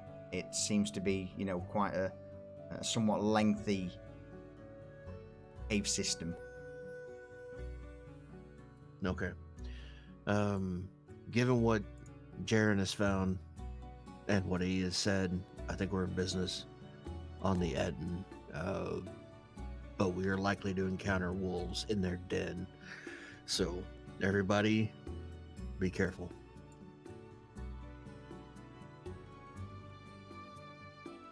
And before you step in, this water's gone right through me. I will put it Wow. back. Okay. Yeah. All right. Yeah. I thought I was the one with the squirrel No, bladder solution. It's fucking tiny bladder syndrome today. I'll be You know what? Fuck it. I'll take a pee too. Peace for everyone. The Tinkle Fairy has arrived, and now everybody can go for a pee.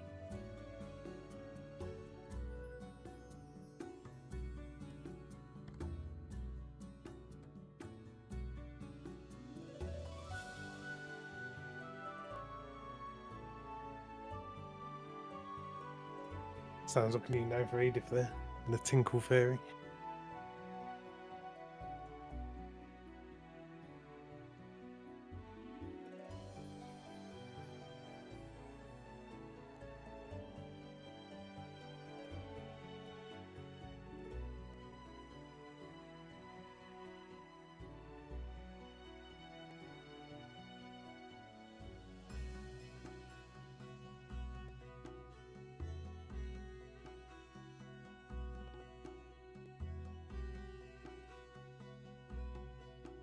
You know, Chad, it feels good not to be the one with the tiniest bladder today.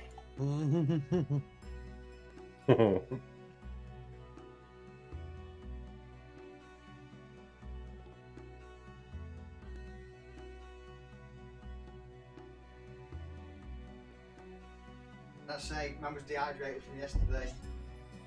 Yeah, I bet you were. I mean, we started drinking at like 5:30, Oh yeah. 6 o'clock. So Well, bear in mind this when we first started the session. Not only was this full, I'd also filled up the inner part as well. So that's a good sort of 2.5 liters. Goddamn, Yes. son. Yeah. Ec- Welcome back. Can I go ahead before we go in? No. Well, No, can we go. cast things before we go in? Or are we, Yeah. since we're in initiative order? Yeah, I mean, again, before you actually step into the cave, you can make any preparations you want. I am going to cast False Life on myself.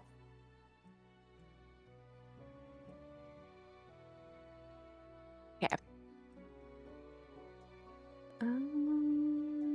Where are you? That should be in my spells. There it is.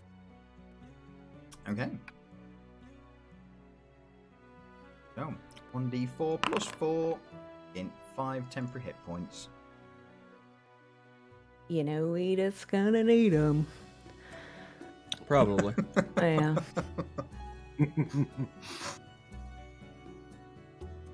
Also, this stream is now sponsored by Penn State Baked Pretzels, Sour Cream and Chive. Ooh. That's That sounds also good. not true, Chad. It's not true. It's not true at all. I just like them. Alright. So, All right. Wait, you know what? No. I don't know. Never mind. Never mind. All right. Initiative order. Let's get in this fucking cave. Darren, over to you. Okay, I'm gonna move Mm-hmm. past the cave threshold. My full movement. Yeah. You get 50 50 feet of feet? movement? Oh, yeah. I'm a wolf. he's fast as fuck. Stepping into the cave, you immediately begin to see Arcus off to the right.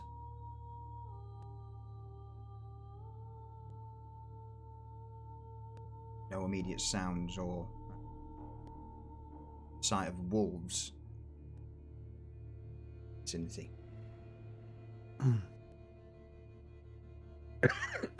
Oh, excuse me. And I'm gonna hold my position here because I don't want to get too far away from the party because I know I can move further than they can. Mm-hmm. So I shall ready an action in case anything was to try and run past me towards the Okay. party or attack me, whatever. Comes within range. That's good. Edith. Edith is going to move up.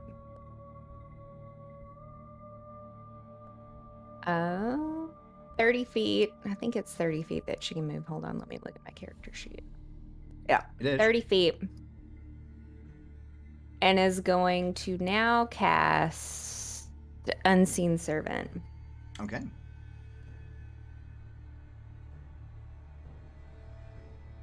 So, And that's it for her. let me bring in your unseen Two from servant. Vegeta. Yeah. And no, not that one. That and that. So, with a quick hand outstretched, small ghostly apparition appears alongside you. Only you can see it. No one else can. Her imaginary friend. Mhm. And that's it for Edith. Okay. Gaffer. Jeffrey's just going to do a simple action and walk forward into the cave. Entrance, because I only have 35 feet of movement. Right, 2 seconds. Yep. Any further actions? No further actions at this time.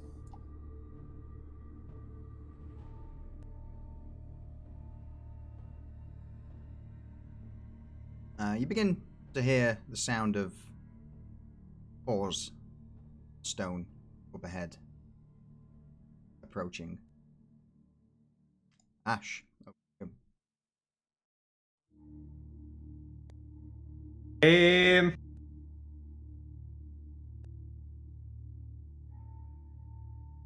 I'm just going to move up my movement Okay. next to Jaffa. Or as close to Jaffa as I can. Yeah. Actually, no. I'm going to take an action to dash and get next to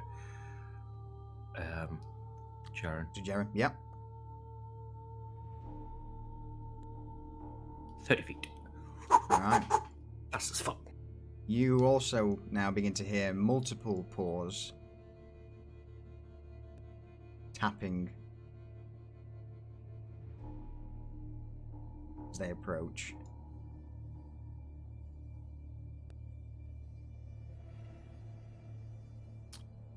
Lena will move up behind. Going to be interesting. Nothing else. Takes a bow and readies an arrow, trying to look past the large form of Jaren and Ash into the dark. Jaren, over to you. I'm going to move 30 feet forward. Mm-hmm.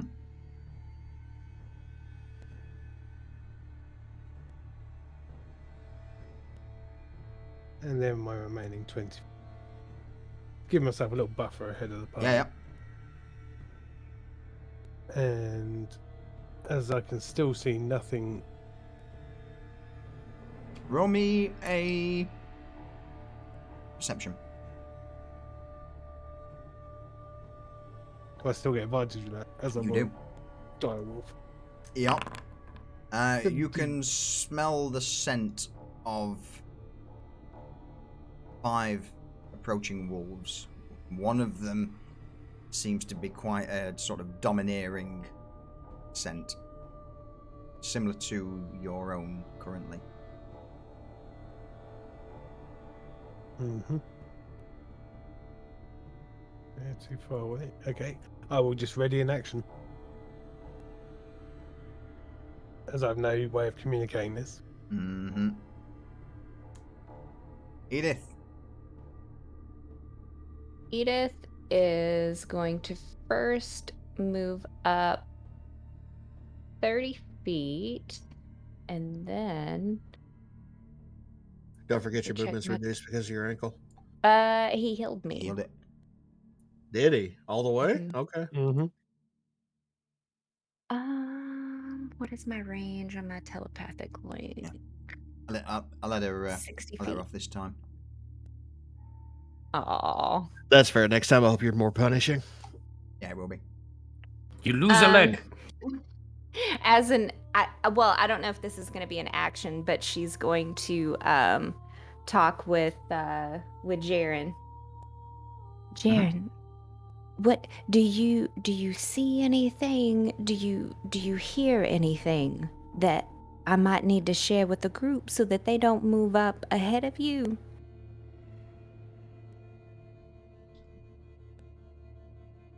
You'll be able to say. I'll allow a response. Quick one. 5 wolves, one of them my size. Can she share with the group, or is that it?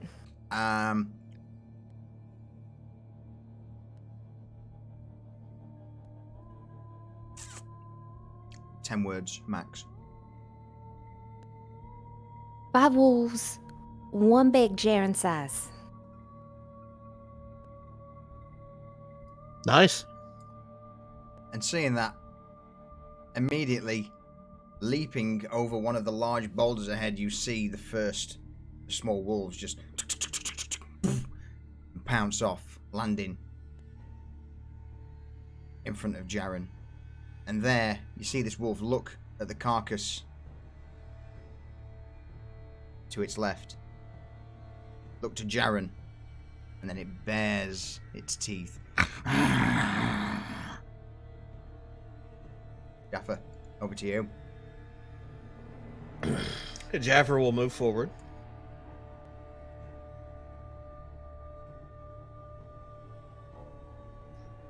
I can't see anything, I don't believe. You would be able to see. In fact, no, you've not got dark vision, have you? Yeah. No, I don't have dark vision. He's got light. I cast light on his bow. Yeah. But it's only 20 feet. Yeah. So I wouldn't be able to see anything. I will ready an attack action. Because Okay. I believe. Hold on. Yeah. Nope. I'm just going to ready an attack action. Trust me, dark vision is the next thing I'm getting on my bow.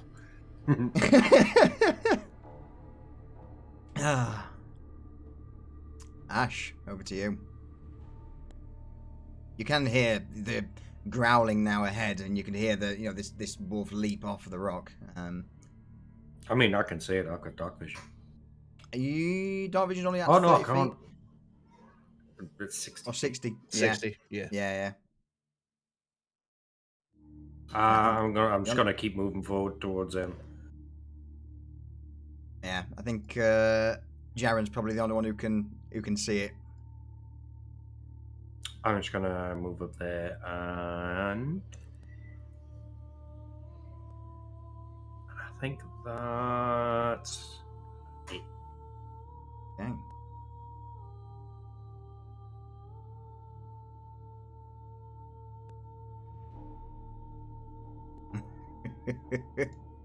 You now begin to hear the rest of the pack on full pelt skittering down the cave system towards you. And the first moving a dash. Jaren, you would see another direwolf, somewhat slightly smaller than yourself, and behind it, a few more smaller wolves. Each of them looking towards the corpse and the kill off to the left-hand side of the cave wall, and then back to you. All of them now just baring teeth and growling in the darkness. Lena will just move up. Jaren, over to you.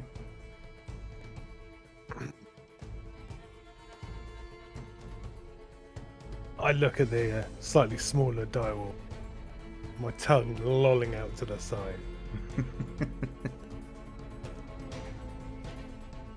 And I move 5 feet. So I'm eye to eye with it. Okay. I lean.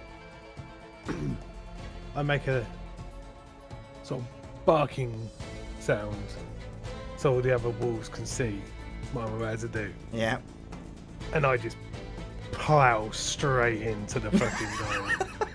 Okay. I'm taking over this pack. I'm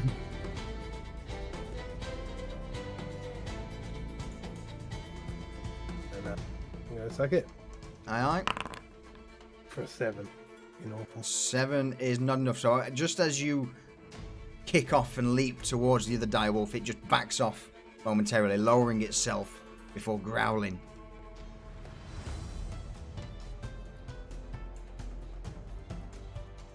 I'm just gonna finish my turn by growling menacingly at the 4 other wolves. Roll me a quick Trying to intimidation check. intimidate them, yeah. Intimidate. I've done this in a while. Intimidating Alright. this fun. Yeah. You see the other 4 wolves look towards you, and they take a step back momentarily before their gaze fixes off towards the glowing form of Ash and the rest of the party. Edith. Edith is going to move 30 feet forward. Mm-hmm. And all she can see is this big wolf Yeah. in front of her. And let's see, that's 35 feet. Mm-mm-mm.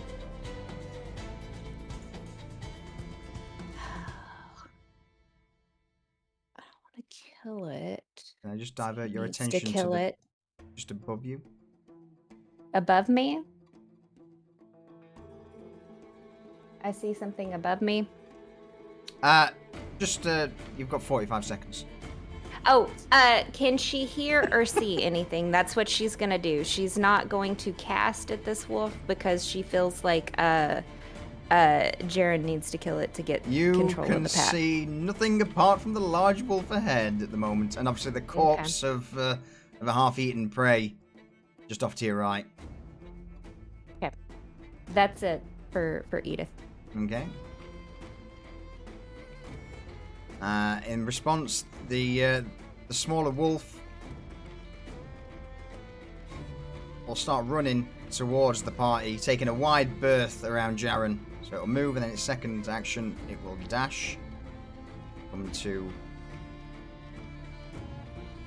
a stop. So it sort of curves around Jaren, and then just hops a few times before standing in front of Ash and Edith. And it howls while looking at them both. Jaffa, over to you. Jaffer will. Wait, there's a wolf next to Edith now? Okay. Yep.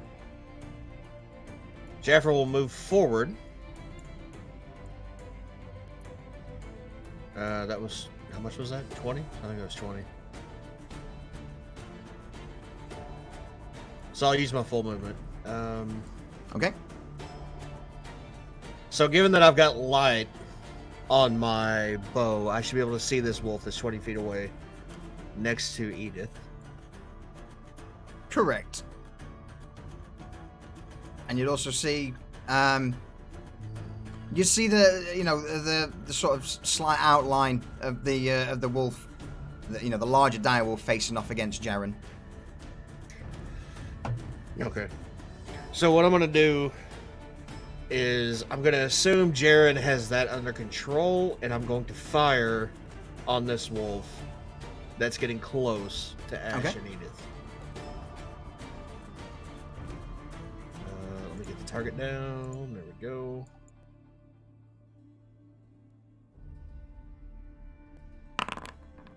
Just that'll hit it. 5. And then I think that's probably all I can do at this moment. Okay. I'm just double checking real quick. Yeah, I think that's all I can do at this moment, so I Okay. will end my turn there. So as the spectral arrow, or the arcane arrow, punctures into the side of the wolf, it howls, and in response, Jaffa, you begin to hear the padding of paws behind you quicken. They towards you. Ash. Well, I don't want this wolf getting in the back line and attacking Edith, so I'm going to move 10 feet. And I'm going to bonk him on the nose. Okie dokie. Am I? Yes, I am. Yeah, I'm just going to bonk him on the nose. 19, yep. For 5 damage. 5. Consistent. What happens? As it kind of locks on Edith as prey, and I just shuffle to the side and swipe at it with guiding light and take its head off. Yeah. The wolf just falls to the ground, or the body of it anyway. Twitches a few times. His life expires. Wrong thing. There we go. I healed it instead of killed it. All right. I've got another 20 feet, so I'm going to move up next to Jack.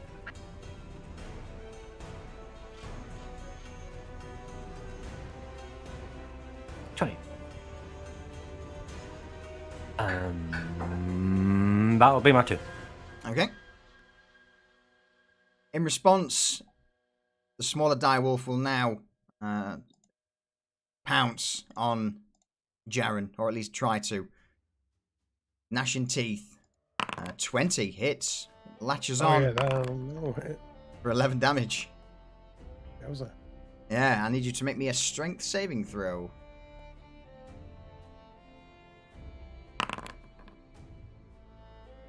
Uh, 13, you're fine.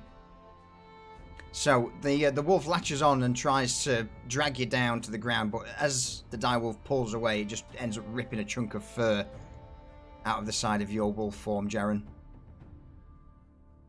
it's right. But the other wolves are now going to do the same. So the first one's going to move 35 feet.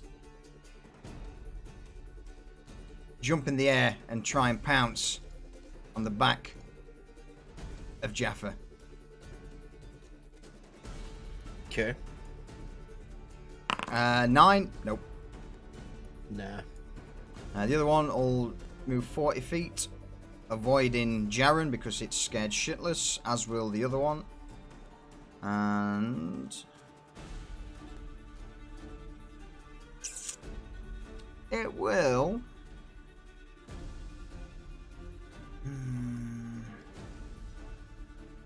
They would dash. They're not exactly, you know, they would try and pounce around. So the first one's going to bypass Ash. You will get an attack of opportunity against it. Cool. So it will Wait, try who and will? jump around. Ash will. Ash will. Okay. Yeah. And the other one will move there. So one of them darts past you. You know, pack tactics trying to surround you to bring you down. You do manage to lash out, missing. All right. That will be the wolves. Lane and you'll just start moving into the cave to get a better position. She'll move up alongside Edith for now. All right, Jaren, over to you. Okay.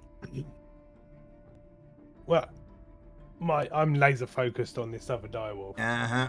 so I'm gonna go in for another bite. 14. 14 is its AC. That'll do it.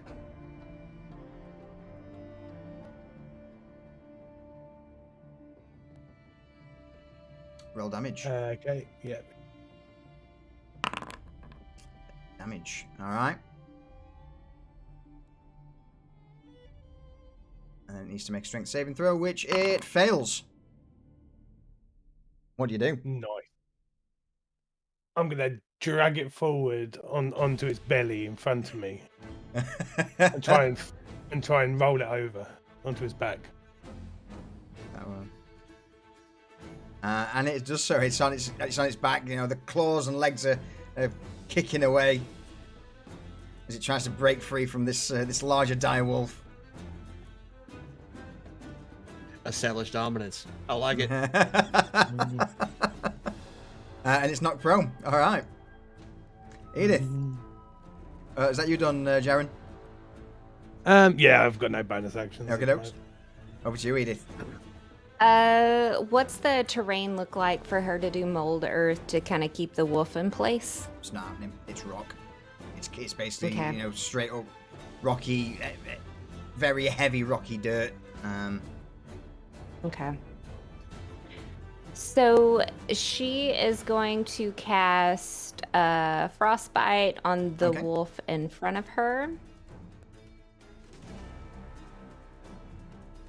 And I think you gotta do a Yeah, saving Constitution throw. saving throw. 11, it fails. So straight damage.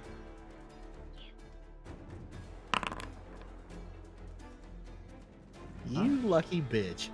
And I couldn't get my unseen servant to move with me, but as a bonus action, I would like to hand it my dagger to go carve meat off of the dead to bring back to me for later.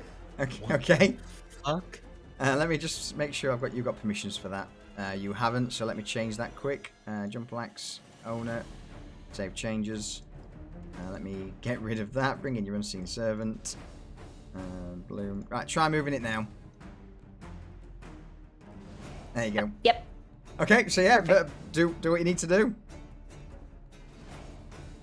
Yeah, I'll just move it over here, and it's gonna carve as much meat as it can to hold, to bring back to me to put in my pockets. The rest of you just see. Well, it'll have to stay there for a term. So you just see Edith put her dagger out to the side, and it, on its own, magically just begins to slowly weave its way over to the corpse before just cutting away like a steak knife on meat. All right. That's it for Edith. Jaffa. Jaffer will initially take a bonus action Okay. and cast Misty Step. All right. He will go back 15 feet. Yeah. I think you can just left click once you've done Misty Step. It's not working. No, not working. Okay.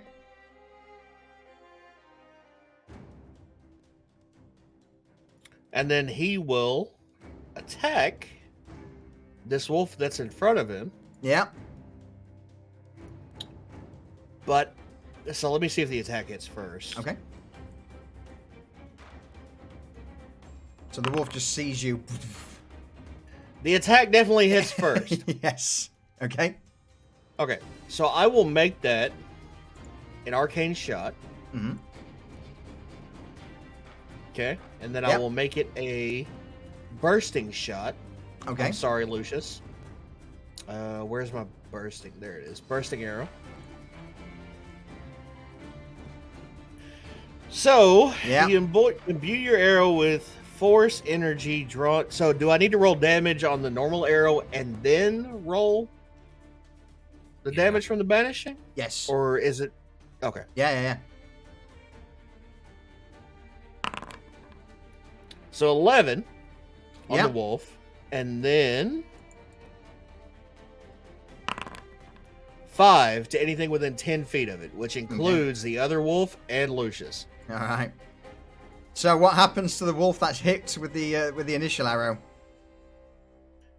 It bursts into flame and falls down as it's on fire.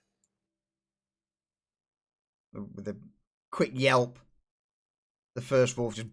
Wait, it's force damage. It's force damage. So, hold on. It explodes. Just force explodes from it, and just blood goes everywhere. Shards of bone and skull just spray out, and the other wolf is hit with it, as is Ash, and with his shield more focused on the wolf in front, you do catch bits of rock and viscera. So you take 5 points of damage, Ash. Son of a bitch. That's a problem with bursting arrow. Like, we're going to be in a lot of melee. Well, that's that one gone. Okay. No other actions. I'm good. All right, Ash, over to you. Ash kind of annoyed by getting showered by fucking gravel and wolf viscera. Starts glowing. His hair, wild, like a massive inferno. His flail just glows light. And he just goes, "Enough!" And a blinding light as he channels his divinity and uses Radiance of Dawn. Oh. What's that? Any enemy creature within 30 feet of me has to make DC 12 Oh. Constitution save. So, first wolf behind you, 17 is fine. Wolf in front of you, 17 is fine. Dire wolf, 9 fails. They all take half of 14 on a fail. On it. Okay, so No, on a save they take half on okay, so apply half for that wolf. Apply half for that wolf, which still kills the one in front of you, and the dire wolf takes the full 14. All right. What happens to the wolf in front? Just a wave of heat just incinerates it. Actually, tell a lie. What happens to the wolf behind as well? Oh, they just turn to ash and they're just blown away as this wall of radiant fucking light hits them, incinerates them, and just blasts them apart. Hey, Mama, how you doing? And then So Ash is gonna move up. Let's get stuck into the last one. So even now, the fur's just on fire as this wave of radiant flame just washes over. The other two wolves have almost been incinerated and blown to the opposite sides of the cavern. With the amount of noise being made, roll me a quick perception check, Jaren, That's me. with advantage. I'm so used to listening for Frank. You 19. begin to hear the sound of heavy footsteps far down the cave system. Let's have a growl. The dire wolf in that moment is going to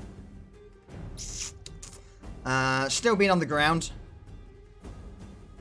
He's going to try and bite up towards your throat with you in wolf form, which it fails miserably with an 8. Oh, yeah, that missed. That misses. The other, that wolf's dead. That wolf's dead. They're all Lane- dead except for the They're dire all- wolf. Yeah. Jaren, over to you. Okay. Seeing that it's just gone for my throat, I'm going to return the favour. Okay. And I'm just going to go for its jugular. And because it's on the floor, I Hit it get with advantage. advantage. Mm-hmm. And because Ash is next to me, I also get advantage. Which is 9. So as you try to bite down, the other dire wolf sort of rolls on the ground, extinguishing whatever flames remained on its fur. Doesn't manage to get up, but it's it's not enough for you to land the decisive blow. Edith. Edith is. Let's see how far that is.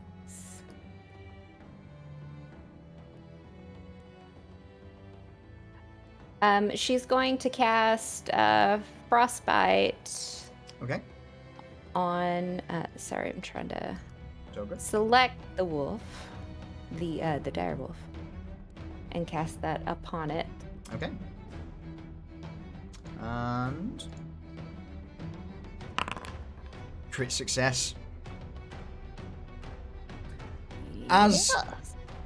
Yeah, that's a critical Constitution saving throw. So as this blast of Oh wait. no. Sorry. It- Hold on. it's- Sorry. yeah. I apologize. No, don't worry about it. So as this shard of ice is launched towards the direwolf, it leaps to the side and regains its footing.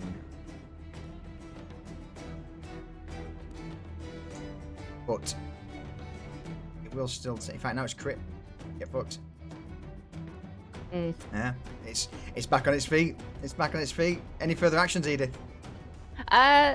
She's gonna continue on as her bonus action to Mhm. now can collect from the Yeah. same wolf, because I don't think that that it's gotten all of the meat, because I'm not sure how much it Oh, can no, carry, it- but more meat and some bones to bring back to Edith.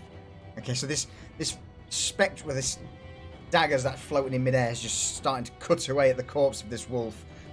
One leg drops to the side. Jaffa. Jaffer, not seeing any living wolves in front of him, is going to move forward toward Ash. And seeing the remaining direwolf locked in battle with Jaren is going to attack it. Okay.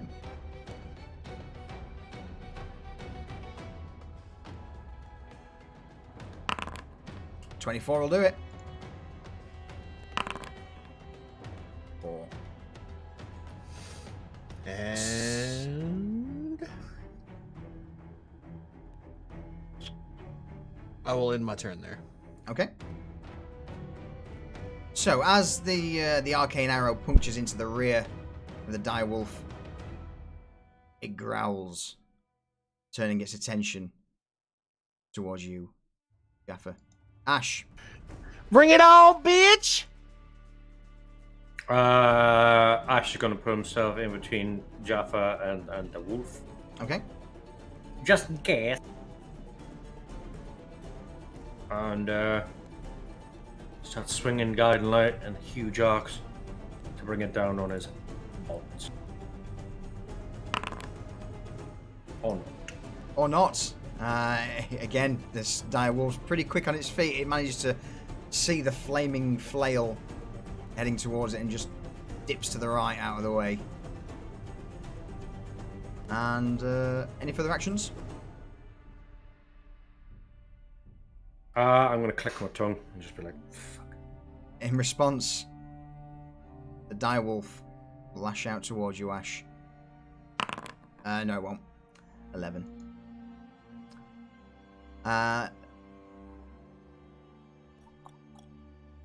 Jaren, roll me another perception.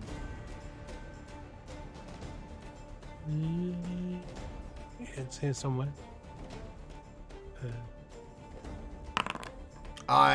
This thudding of feet on stone is starting to get a lot louder and a lot closer. Shit. Over to you, Jaren. Yeah, I need to finish this fight. So I'm gonna go and have another bite at. Oh, matey here. Okay. Yep. Gonna hit him with that one though. Yep.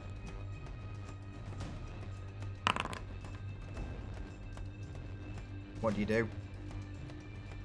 I lunge forward and catch the other direwolf right on its throat, puncturing its jugular. And with a violent twitch of my head, I tear his throat out, and blood just pumps over my muzzle. And with that, the large form of the other direwolf just goes limp to the ground.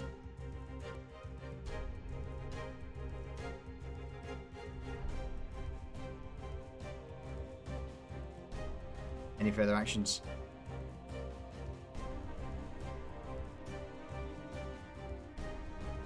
No. No? Edith? Yes. Oh, yes. sorry, go on. I'm gonna change it. I'm gonna use my bonus action to drop beast form. Okay. Press there. So you all see Jaren just immediately return to his furball form. I can hear something coming. It's running up towards it.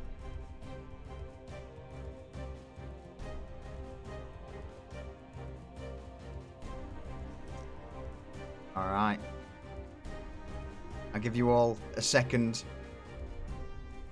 Can't move anywhere, but you've got a few seconds to converse. Well, I was collecting this to maybe draw it out, this food, but maybe that's not the case. Maybe we could use it to barter? To calm it down? Barter. Solution, Jaren. can I cast a spell in this time? Yeah. Cool. I'm going to cast In fact, I'll give Fight you all a mode. movement. I'll give you all a movement, as a free move as well, if you want. Cool. I'm gonna stay exactly where I am, Okay. near enough. Same. Can join the line, and I'm gonna cast. We're moving. You've got a free movement. Go on, Jaron. What are you going to cast? I'm gonna cast Spike Growth Okay. on the choke point in front of me. All right. Edith, any movement? She's gonna stay where she's at. Okay. Lena's also going to stay there with bow at the ready. She can't really see a great deal further down. Jaron, Edith, you will be the only ones who can make these words out. But you all now begin to hear the sound of heavy, heavy footsteps ahead. Who's in my cave? Our cave! And this is immediately followed out of the darkness by what appears to be a wooden palisade spinning through the air towards Ash and Jaron. I need you both to make me a dexterity saving throw. Solution, quick question and clarification. Go for it. Do we all understand that, or only the people No. that speak giant? Just those Okay. who speak giant. The rest of you would Okay. hear what it basically sounds, like a... Yeah. All right. Just making sure. Ash, Jaron, you see this large palisade of strung together wood just spinning through the air towards you. You managed to dodge out of the way at the last minute.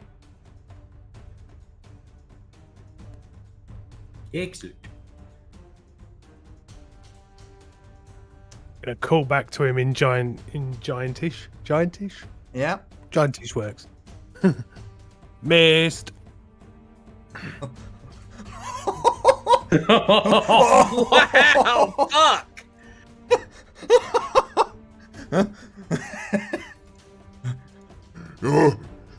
God not miss! I want you hear him to this- charge for the Spike Growth. You hear the sound of tearing wood again.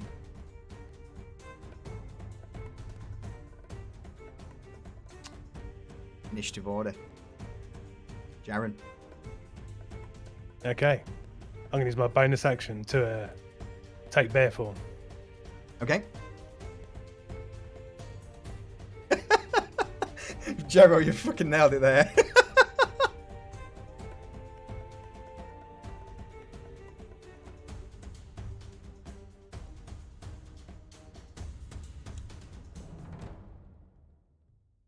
It is a bit close to Garbash. I need to change that sneeze. Mm-hmm. Alright, bear form. Brown. Yeah, the big boy. There we go.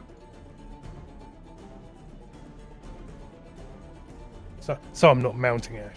Yeah. Alright.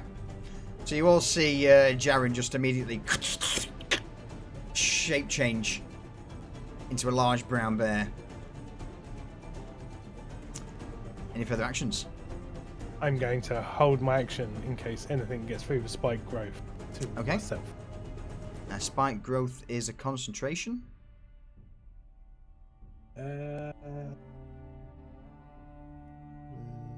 Hold. And, Is it? Yes, it is a concentration up to 10 minutes. Okay. Can you So- maintain Yes, you can. concentration when you're Yes. shapeshifter? Yes. Okay. Yeah. Alright. Let me just hide that for a second and see what comes out. Oh, that's fair. Alright. Edith, over to you.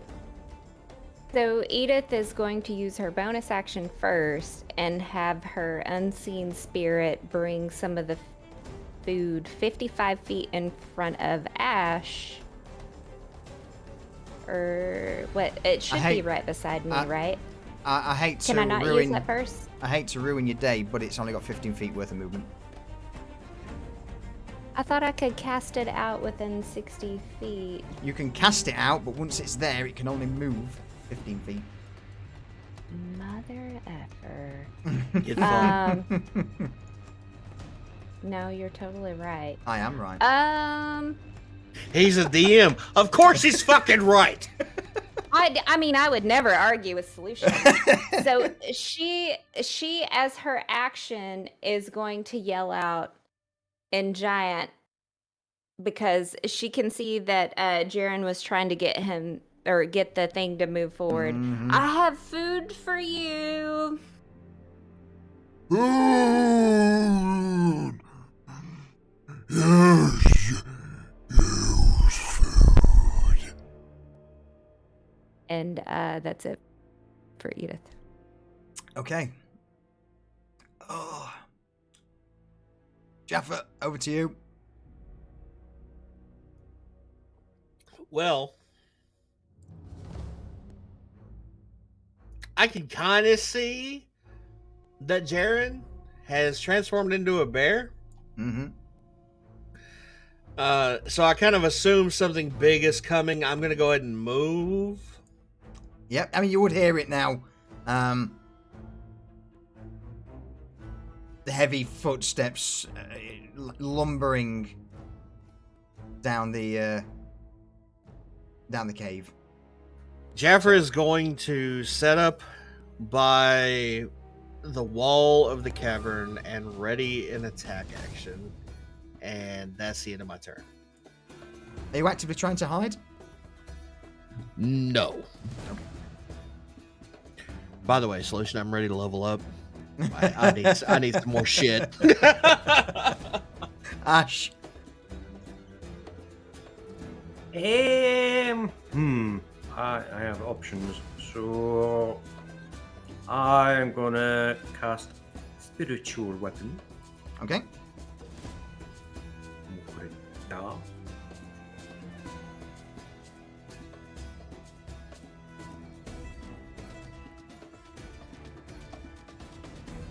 Spiritual weapon is up. Nice. And I'm just gonna shimmy forward a little bit. Okay. And there we go.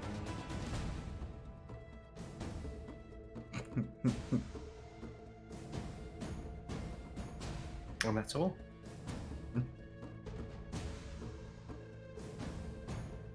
I can get rid of the die wolf because that's dead as fuck. Alright. You begin to hear, and now slowly emerging from the darkness, this incredibly large form. It's got 40 feet of movement. He is just going to go straight in. Oh god. He's a So- big lad. He is a very big lad. You see this large form of the Etin just stumble out of the darkness into the undergrowth, into the spiked undergrowth, and just howling. Use food. No, it's not food. That's food. No, you fool. And the two heads turn into each other and bickering as it just begins to lumber towards Ash and Jaren. Damn, he's chunky. I don't know if he needs any more food.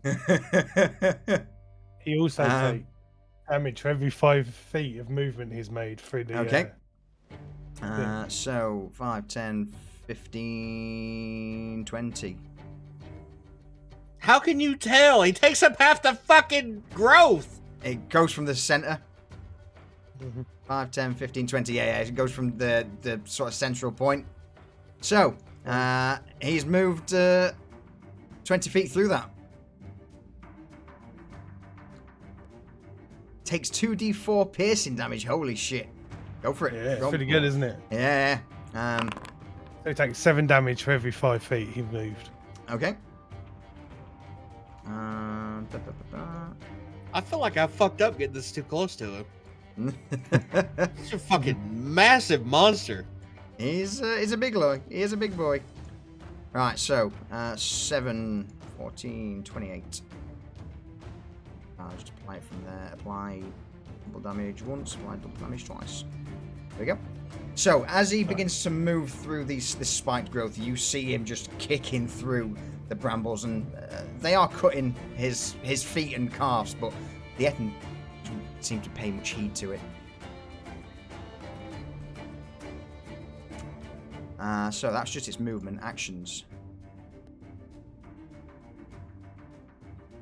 Do you know what? It's going to reach down,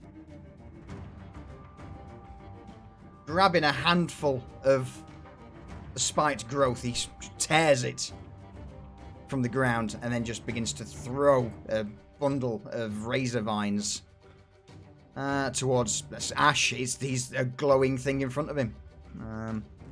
So 22 to hit. That's a hit. So you are hit with this bunch of basically balled up brambles.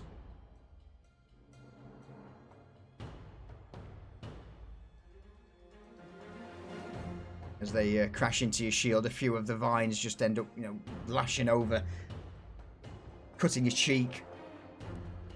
Yeah, that's all it'll do for now.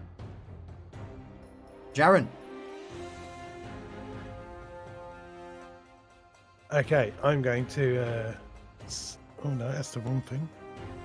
I'm going to sidestep round the edge. Okay.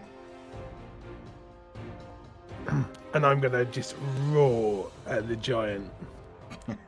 Making myself. I'm going to sit back on my hind legs. I'm going to sweat. Go at the air with my claws. Make myself look really intimidating.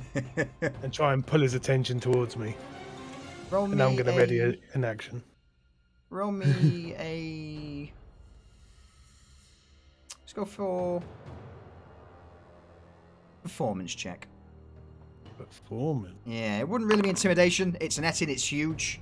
The Etin just turns and stares. Both heads stare out at Jaren. And you see one of the heads with a single eye, almost cyclopean in nature, just...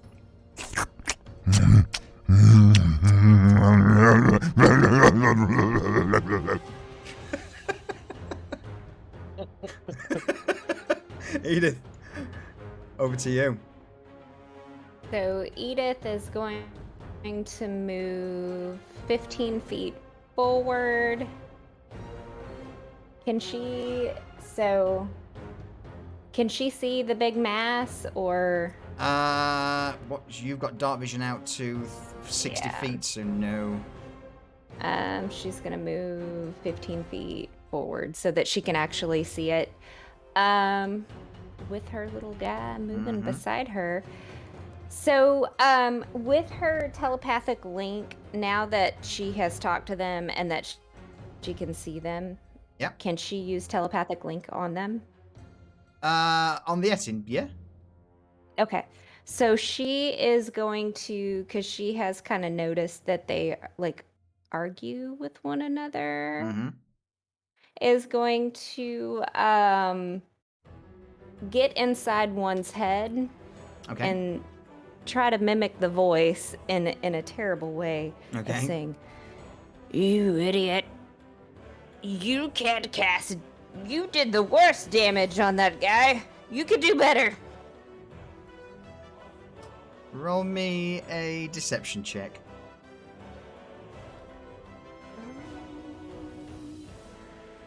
What are you? Under skills. Skills. Let's see. And I'm going to use my advantage on this. Okay.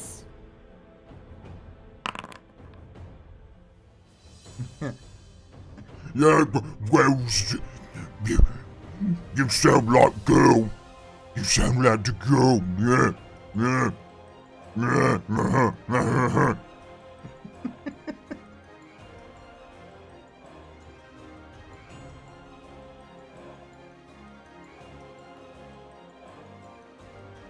Anything else? I'm kind of hoping that distracts them, but No. as a damn it! As a bonus action, she's gonna move her invisible guy up 15 feet. Okay. Yeah, it's just you see one head just turn, the one with two eyes just like... Well, you sound... No, if you can't swing, you sound like a girl. Yeah, girly. Where's that horn? It's that horn. Like a ponytail. Like a ponytail. That didn't go as according to plan. Okay. Damn you, solution. All right, eat it. It's not a smart creature. I mean, it is, but it isn't. All right. In that case, it's having been goaded. It's going to take a legendary action. And the Cyclops head turns to look at Jaren. Gummy bear. Gummy bear. And it will move 15 feet. Did you say gummy bear? Come here, bear. But yeah, it sounds like gummy bear. Okay, all right. I heard gummy bears. Gummy bear. And it will try and bring its club with the sort of stone blade side down towards Jaren. It will take damage moving through it. In fact, that was 20 feet through. Got me a roll again, or Yeah, roll. 7 damage into it. unless you want me to roll the damage again. Yeah, it's up to you. You can either keep the 7 or I'll let you roll it again. Your choice. I'll keep 7. Roll it. No, you fucking pussy. No, I'll keep it 7. You could have got 8. Could have got 2. Could have got a 1. Yeah. Yeah, could have got a 2. All right. Attack roll was 15. Oh yeah, that hits. Yeah. All right. So as the large club comes down with a stone blade towards Jaren, that's not bad actually for you. 9 slashing damage, and I will do another 28 points of damage to him. And I shall roll for concentration. Okay. Which you're fine. Cool. All right. Jaffa. All right. So I can see 20 feet in front of me, given the light on my bow. Are you gonna give me vision? I'm on this also going to say, because Ash is nearby and he's emitting light as well, I can see it. Okay. you can see it. All right. So, given that I can see this Eden, I'm going to take some shots at it. So I'll start off with this, and I will do normal. 16. It hits. It's not hard to miss. Perfect. 8 damage. Okay. Okay. And then I will take a action surge as a bonus action, Yeah. and I will attack it again. Okay. And on this one, I will use my advantage. All right. Yes! Beautiful. So 16 damage. All right. And that's the end. So with the first arrow, slams into the back of the Etin, and it just seems to shrug momentarily, not really too worried about the force. And then as the second one punctures through its shoulder, it's just, Annoying. and it'll use another legendary action to swing its club around with the blunted end in retaliation. And again, with Ash being the only one there, he'll be the one who catches it. Critically fails. Ash. Attack of opportunity. Oh, delightful.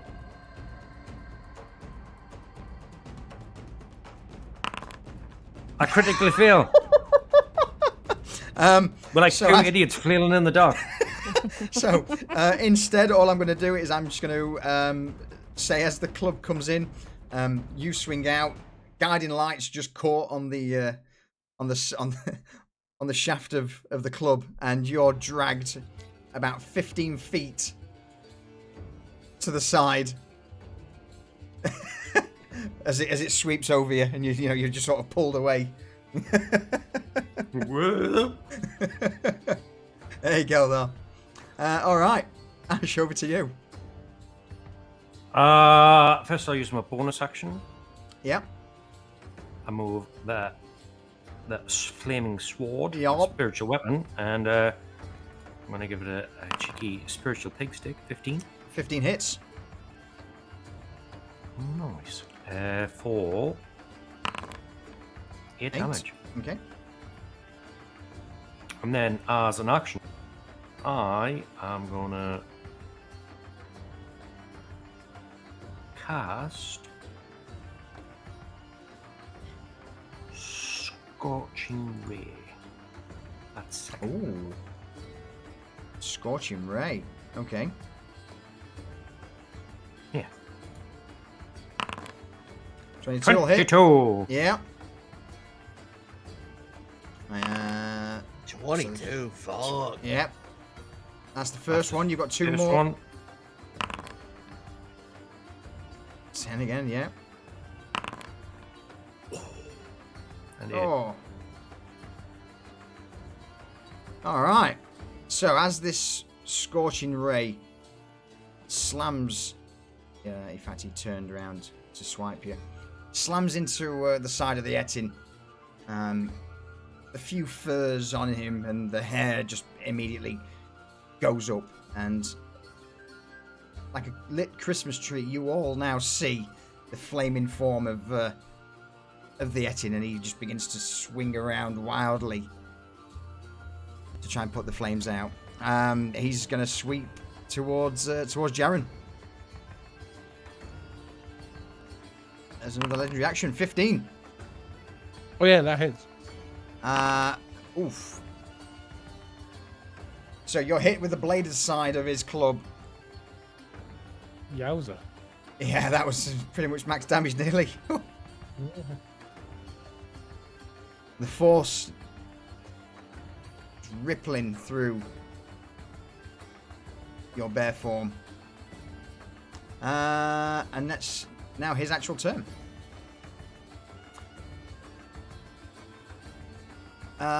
Make me a concentration check. Oh yeah, sorry. It's alright. Just straight up constitution. Yeah, I was 20. Oh, you love it.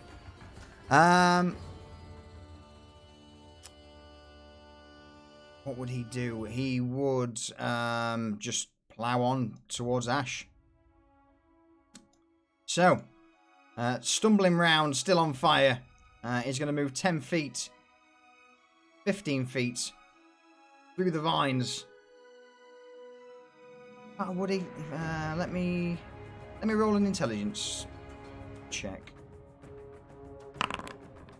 No, he doesn't. He's not going to get out of this. He's not smart enough. He's going to go 15 feet through the vines again towards Ash to try and smash down this annoying. Oh, no fire. No fire. And he's just going to basically go full on multi-attack with this. My apologies. So the bladed side of his club first. 16. That is my AC, but I'm going to use my Warden Flare. Okay. So he has to roll that again. Okay. 22. It hits me either way. Okay. For 22 slashing damage. That's max damage. Holy shit. I am unconscious. All right. With that, what he's then going to do is, he's going to pick you up, and he's going to throw you.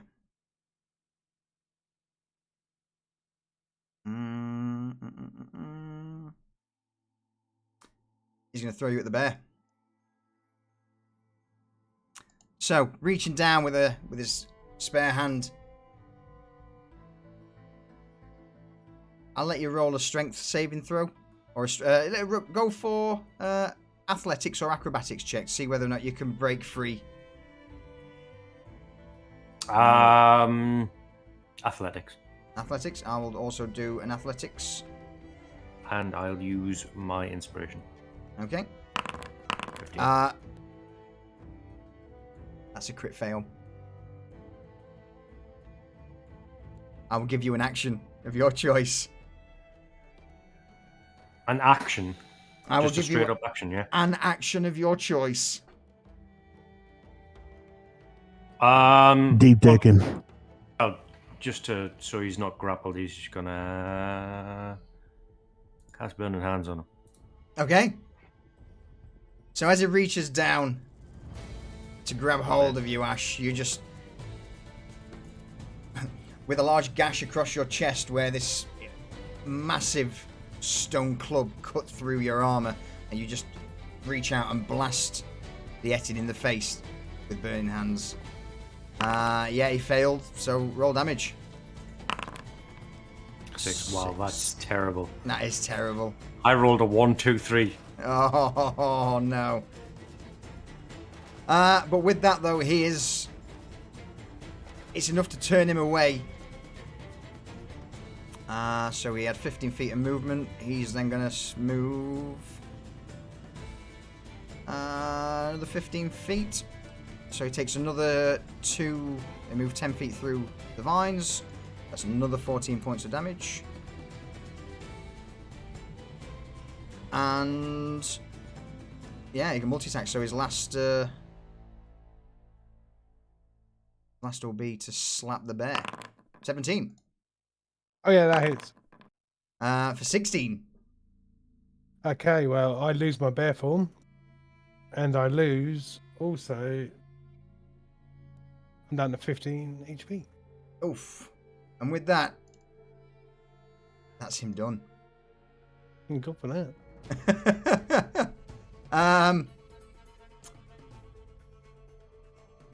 Lena, I'm gonna override a part of the ship, part of the crew, and basically get a shot off from Lena at this, because she would be at least fucking plinking arrows towards it. So she hits at 21 for 5 damage. All right. Oh shit! There we go. Listen, Blackbird, don't worry about it. We're getting there. Jaren, over to you. Okay, I'm going to start with my bonus action, and I'm going to cast Healing Word Yep. onto Ash. Okay. Yeah, boy! Yeah, boy!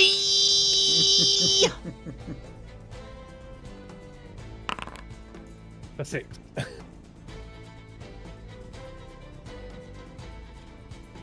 Sorted. And with my action. Yeah. Yeah. Hang on. How many spells? So I'm not used to Sorry, mate. actually Don't having multiple worry about different types of spell slots. Don't worry about it, I'm madam. a warlock normally. I'm going to cast Summon Beast. Okay. And I'd like the Summon Beast Yeah. to be roughly next to where the Unseen Servant. So it's, Okay. There. that's grand. So, So now- with a hand outstretched, the green energy forms into the shape of Dave the Bear. Dave. Fucking Dave. Little Dave! And Dave also moves on my initiative. Yep. So Dave's going to go in and maul them up. And he gets pack tactics because Yeah. I'm within 5 feet of it. You're not actually. Now you've broken thingy form, you're actually 10 feet away from it. Am I really? Unless you want to move in close, it's up to you. No. I'll let you choose. No, I'll stick 10 feet away. Okay. Actually, can he hit me at 10 feet away? Not now, no. With his...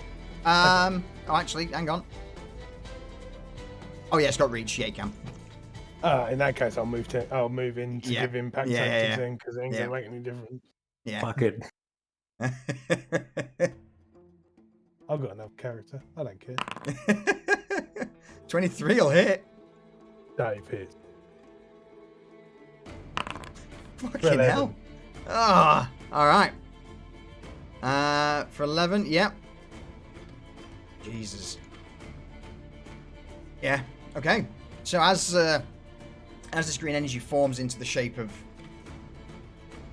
a black bear, immediately with a roar, Dave lashes out and just begins to carve parts of the flesh from the side of the Etin.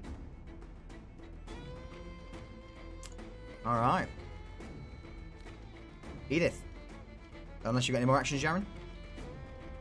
No, I've used everything I've got Okay. in my repertoire. Edith, over to you. Edith is going to cast Scorching Ray Okay. onto Nice. this giant thing. Yeah. Yep, that hits. Roll damage 3 times.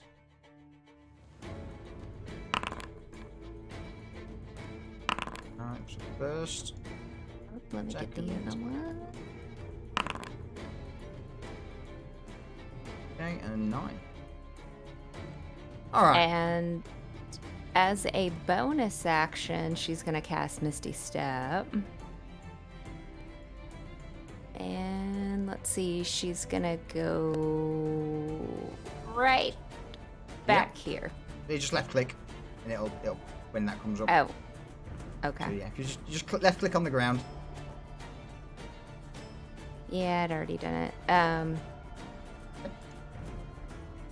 Trying to turn her All right. around, but okay. Oh, Oh, no, she's supposed to be right beside Lena. Twister. Yeah. Where have you put her? Oh, there. It would be a twist No. of fate. Range, you on- bitch. I mean, in fact, yeah, I would say that's a bit late, but well, on your next roll, because Misty Step's not really a It's not really pass or just- fail. It's Yeah. yeah, it just goes off. So we'll hang on to it. Hang on to it for the moment, Under. All right. As a legendary action, then, having been scorched and had its feet tore up, it's obviously going to use a legendary action. It's going to grab or attempt to grab Jaren. Use annoying fur, man. Use annoying.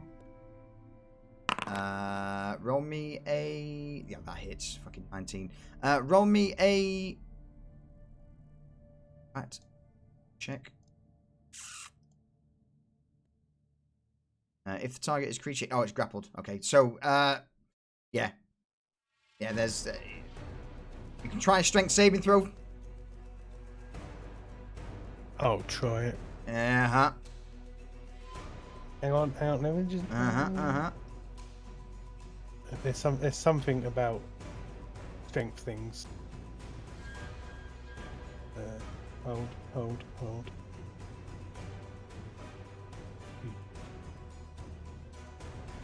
Powerful build. Oh, carrying capacity. No, right. Okay. Ignore me. No worries. So Roll me a strength saving throw. Mm-hmm.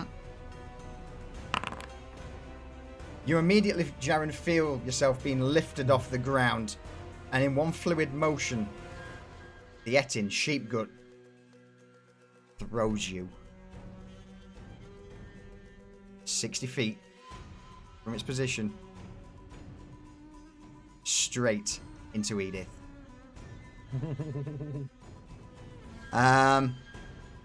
So, if a thrown target strikes a solid surface or creature, the target takes 2d6 bludgeoning damage. Sorry, no, 1d6 bludgeoning damage for every 10 feet it was thrown. So that was 60 feet. I'm dead. We'll half that. Let's go for 5d6.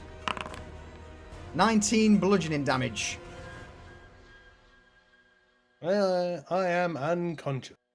Oh, Edith. no. Edith, Yes.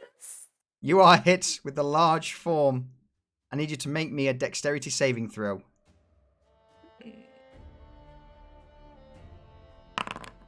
17. So the DC is equal 8 plus the giant strength modifier.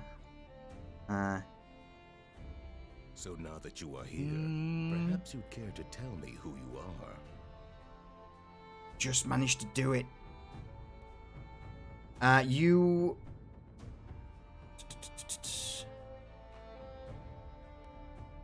So let's have a look.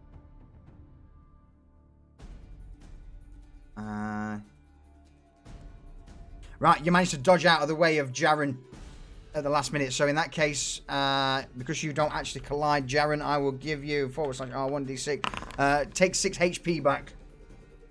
Oh, nice. I've got to do a concentration check for the spirit. Yeah. But Edith, you managed to just dodge out of the way as Jaren is launched down the cavern towards you. Alright. While you're doing that, Jaffa, over to you. Well, I think I'm fine where I'm at. Jaffer's just going to attack the beast. I'm going to get rid of the spike growth that retracts and breaks away as Jaren crumples into the floor. Dave's gone as well. Who has, sorry? Dave's gone. Okay. Yeah, because the spike growth went when I cast Dave. Oh, okay. Not to worry. 12. Is 12 enough? It is. Perfect. Just 5 damage, okay. And I think that's all I've got currently. Okay. Yep. In that case, Sheepgoat's going to take a legendary action. As the fires, he's not got much hair left on his body. But he sets out in a full shambling sprint.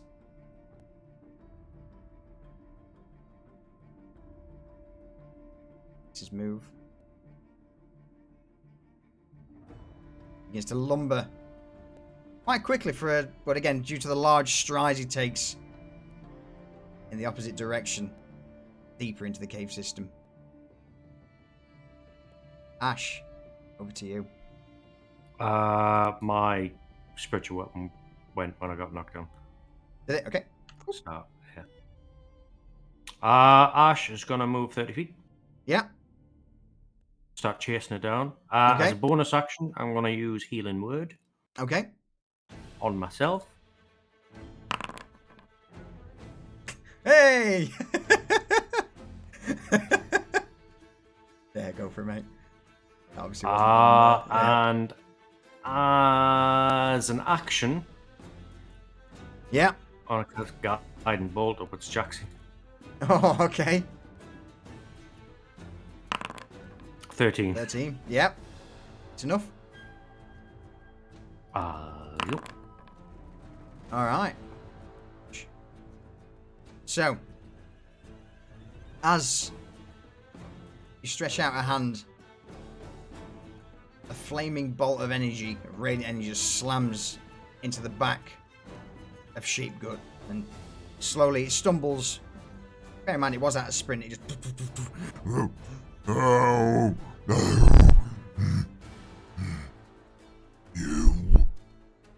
You hurt me. Fire not good. turns its attention now back towards Ash. Any further actions? No. All right.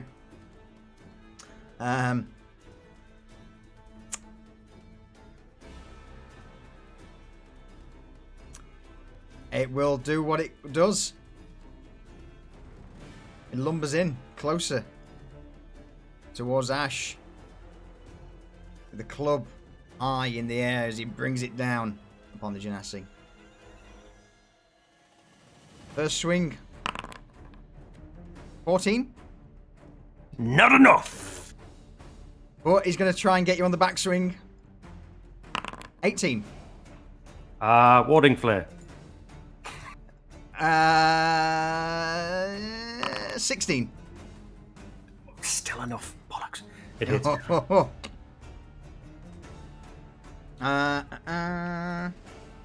So. Oh shit! No, that's wrong. That would crit. Let's not press that button.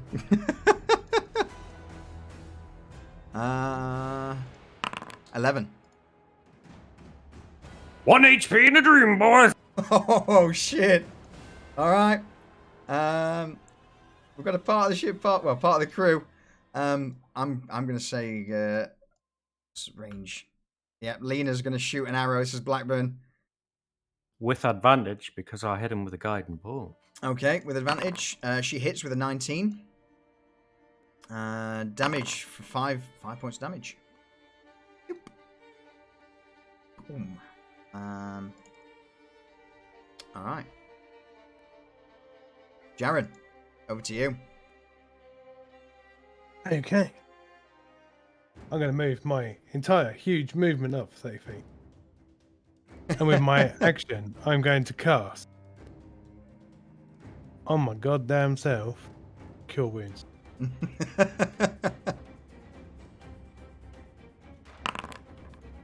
6 healing. 6. Okay.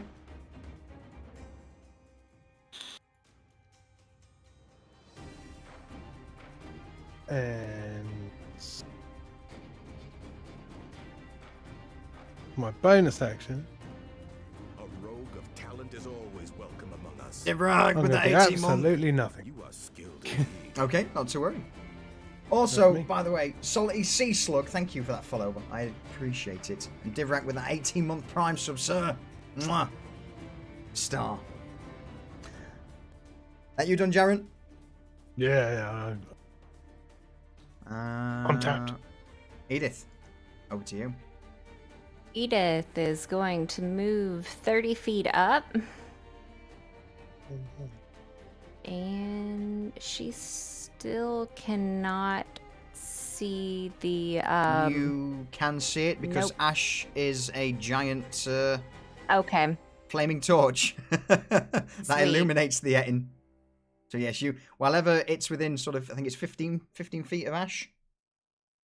15 feet bright and 30 feet dim. Yeah. So wherever it's within range of Ash, you'd be able to see it. So let me see on your screen. Is it within 60 feet? No. Because I can't see it on mine. It is currently 80 feet away from you. 60. I need to find something more than that.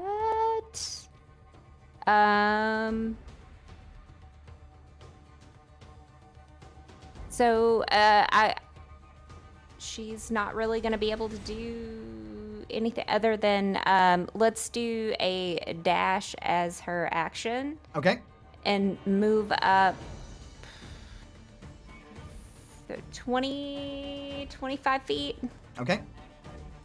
And then as a bonus action, which that should move with her, then Yeah. move up 15 feet of her unseen servant, and then she's Okay. done.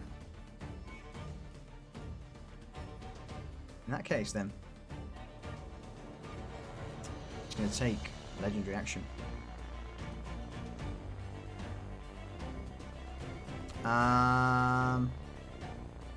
Ash, Yeah.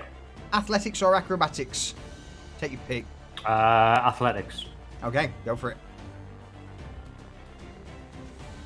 With my inspiration from Sneezer. Okay.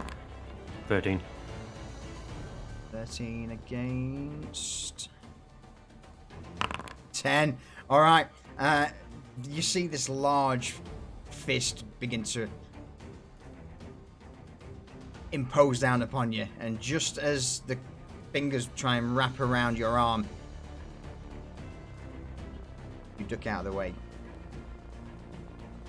In frustration, the Etin looks around, finds a large rock at its feet, scoops it up, and yeets it down.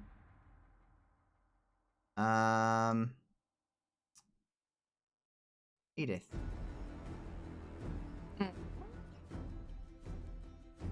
You just see in the distance this large rock coming towards you.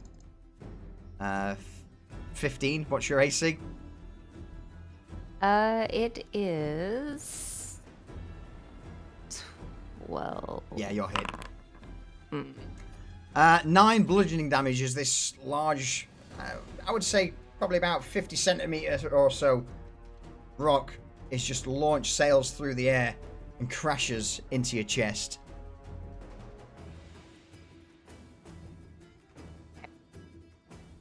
So Jeff? I'll take that down to 13 since I have the extra Yep. from false life. Okay. Well, that takes these 5 from false life off. Okay. And then okay. And All then the remaining 4 to your normal Minus hit 4. points. Alright, Jaffa, over to you. Well, given that I can see the thing, I'm just going to shoot at it from where I'm at. Okay.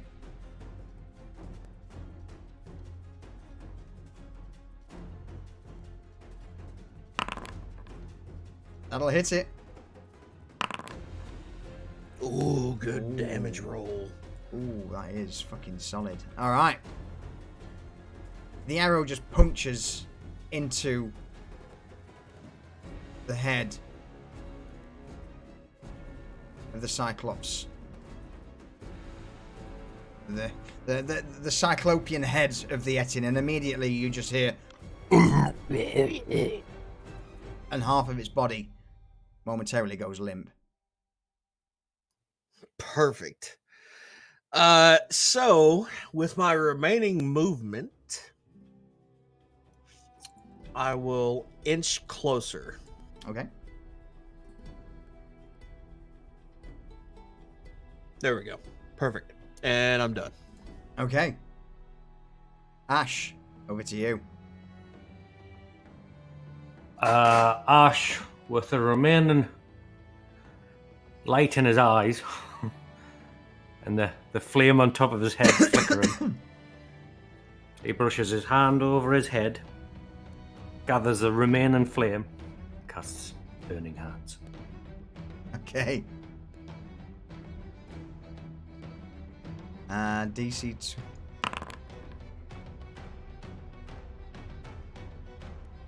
Oh. For 9 damage. 9 damage.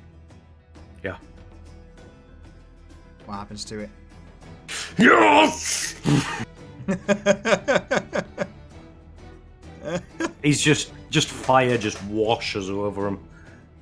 It just burns his fucking face off. Well, his face is off. Well, one of them's got a, like a hole in where the fucking spectral arrow just punctured through.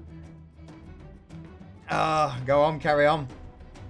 And he just kind of flails here, trying to bat it away, and it just like burns his eyes out and goes in his mouth. It just incinerates his brains. And he just kind of falls backwards. Brains, plural. Well, in that And case... then Ash just falls over. Well, hang on. I'm not... Oh no, he's The going to fall on Etin me. starts to sway as the fire engulfs the creature. Roll me Twist of Fate.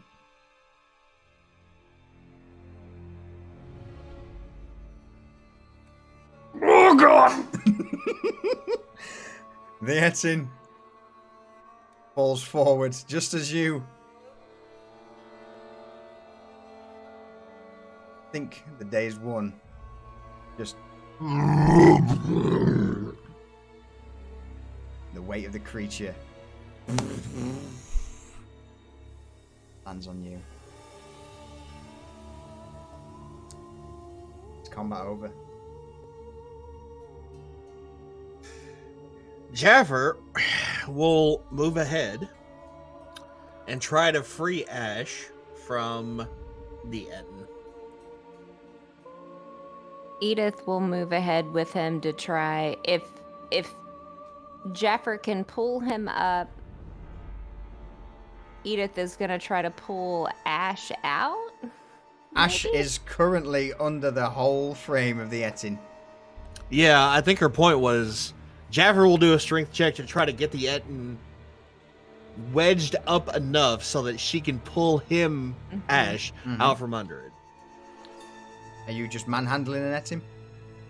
Yes. I'm doing my best. Do you have like a stick to be able to kind of leverage, like? No. Yeah. I'm just fucking pushing the Etin, trying to get him off of Ash. Roll me a strength check.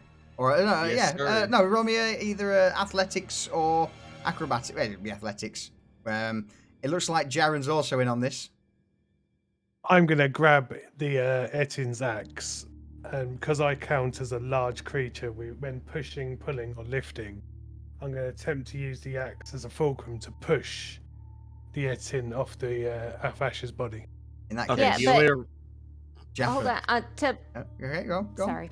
No, it's all I was going gonna on. say, I don't know, like, Blackburn was saying move earth, but you said that floor is hard. There is no way to do that. Yeah, Yeah. you're not moving Earth. Do you want me to roll this with advantage since there's multiple people helping? No, I want you to roll a disadvantage because you're trying to manhandle it. Jaren, I want Okay. you to roll a normal athletics since you're using a stick. Edith, what are you doing? She's waiting to get up under there to try to pull Ash out. Okay. Lena steps in as well, alongside Edith. Ash, what are you doing? Did I take damage from that? Or am I just kind of stuck? You're stuck. Kind of grappled. So as the Etin fell, you managed to just wedge yourself using your shield at the last minute to give you enough breathing room.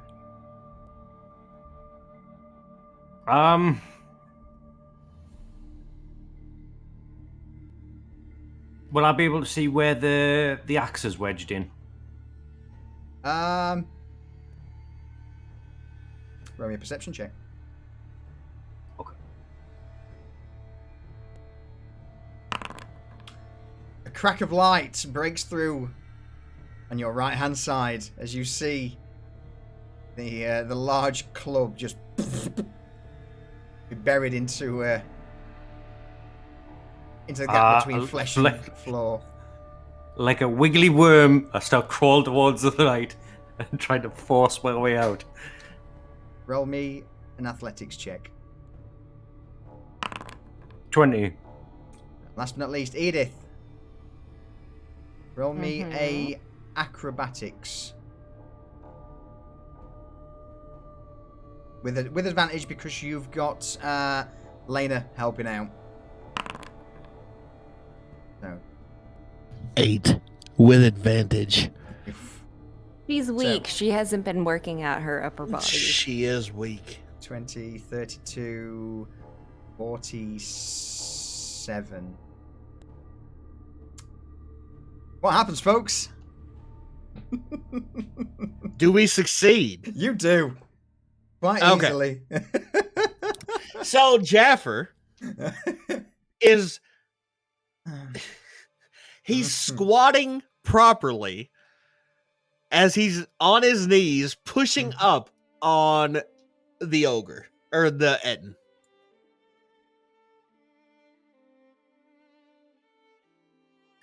Jaren, what are you doing?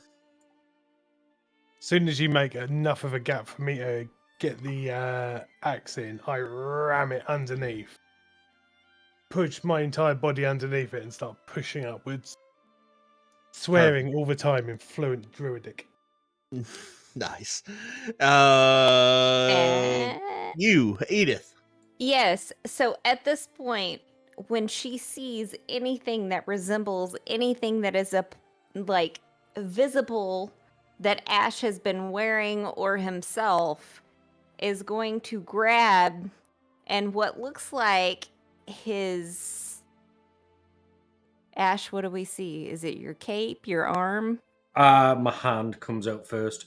Your hand. So she grabs that instantly, yells at Lena, and says, "Pull as hard as you can." Well, oh, in her accent.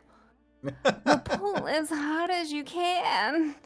And they start yanking just back and forth until they just inch him just slowly out from underneath the huge, which he probably has some kind of like stomach, belly, like burn on him.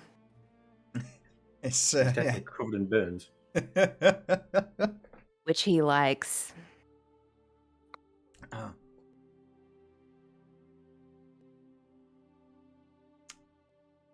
Carry on. I was hoping you said cape because then it might have slightly choked you, but you said arm. Well, okay. My cape's not magic. It's not gonna drag me out. I'm not fucking Doctor Strange. It was like a hook to your head. Like we could have dragged you out by your head by your cape. Edith, are you looking to choke him? Yeah.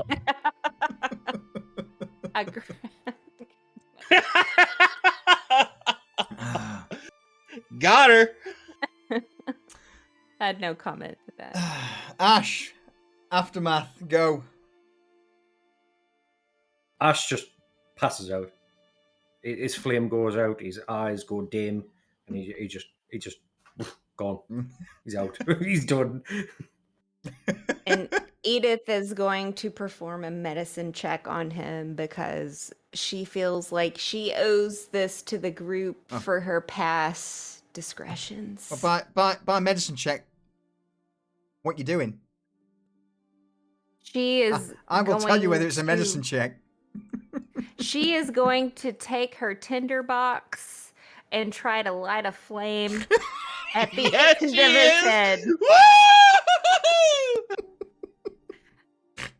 Fucking hit him with that tinderbox jump. No, that's not what I meant. Like, she's gonna try to, like, light him on fire. Fuck, I'm done.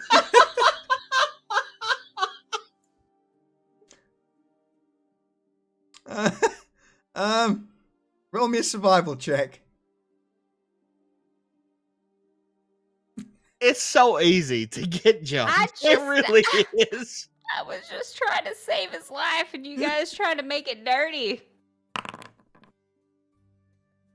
So as you bring the tinderbox down to Ash's hair and begin to light it, Ash, what happens? Beyond belief, his hair actually comes alight again. But not because of the tinderbox, just because Ash is waking up. Sharon reaches down, grabs Ash's wrist, and casts Cure Wound. Because I can do healing. So For 10. Boom. There you go, mate. that's pretty good. That was a good roll. Seeing that Ash is okay, Jaffer begins searching the cave for loot.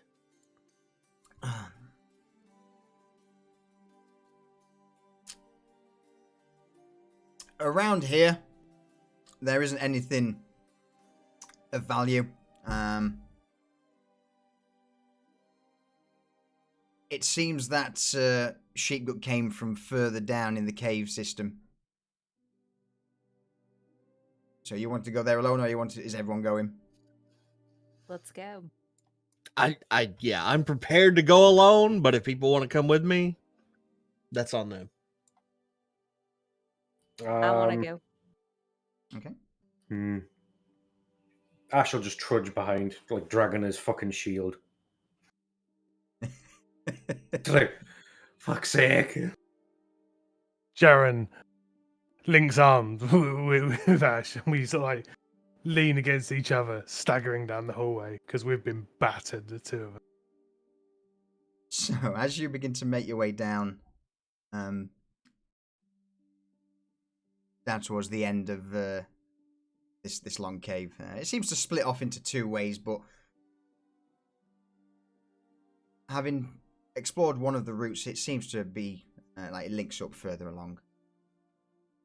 After a good 15 to 20 minutes of trudging through dark, damp cave system, eventually arrive in the dilapidated lair of Sheepgut. Right, I could probably just get rid of the fog of war because it's not necessary. Yeah. Yep. So as you step inside, there's a massive mound of what appears to be corpses, carcasses, filth, shit, everything. Bits of straw taken from the farmer's barns, makeshift bed, and then several boxes piled high. Various loot been acquired. In the center of the room just appears to be a large natural pool of water, and though it looks pretty fetid at this stage, and you looking at it, it seems to be probably the only place for Sheepgut to bathe, if bathing could actually be a thing. But overall, the room or the cavern itself smells rank, absolutely filthy. Do we see that massive hole? Yeah, it's not. It's like a again. Oh, that's the bathing hole. That's the bathing hole. Yeah. Okay. Yeah. Looking through, you manage to just. There seems to be lots of various little rusted trinkets. Nothing really much of worthwhile, but as you begin to go through the boxes, you do pull out 12 an assortment of coins and trinkets. Which coins itself, you'll be looking at 12 silver pieces. Okay. And then a combined 300 copper pieces, and then an additional 10 silvers worth of small ornate weapons, little baubles. How much copper? How much silver again? Silver was 12 silver, 12 actual silver coins. Yeah. 300 copper. Yeah. Roll me a 1d20, and then just add that onto Okay. the 300 copper. I got it. 314. Cool. Okay. So What? Lucius, you're keeping track of this, right? Yeah. 14 copper or 14 silver? Copper. Copper. Okay. And then you then gain another 10 silvers worth of, rings, amulets, baubles, trinkets, and Fucking baubles. little Can't help yourself, can you? little knickknacks. But one of the rings does seem to stand out, and it's a small sort of signet ring. Who finds the ring? It will be Jaffa, because he's the one who's literally plowing through I'm searching. the yeah. boxes at the minute. Yeah, so you You're do gonna find smell bad. Sorry. it's all right. A pretty hefty looking signet ring. Run me a quick history check. Okay.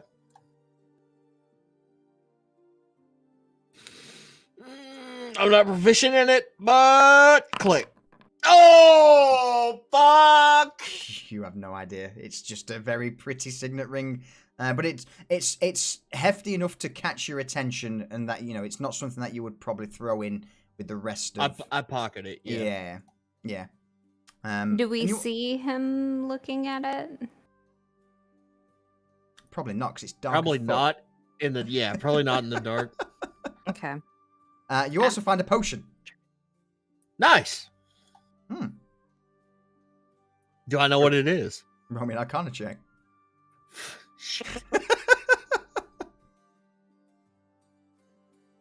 Arcana's just as bad. Here we go. You have, Nope. you don't have a fucking clue. Smells good. I pocket that. I pocket that as well. Smells good. It's it's light blue in color, but yeah, that's about Listen, it. just because I'm ignorant doesn't mean I can't fucking go to people who might know. Exactly. But I'm holding on to them. You just hear You're a Herbie. You hear a voice ring out just behind you all. Well, I can't believe fucking thing's finally dead. Solution. Mm-hmm. Am I done searching? Yes. Okay. Unless there's anything in particular, again, just rummaging through there. I think I'm probably good. I'll call it good. Yeah. You don't want to go through the pile. Wait, what pile? Hold on. Do they I'm have Oh, pants? no, hold on. I'm already going through the pile. What other pile? The pile the of shit. pile in the corner.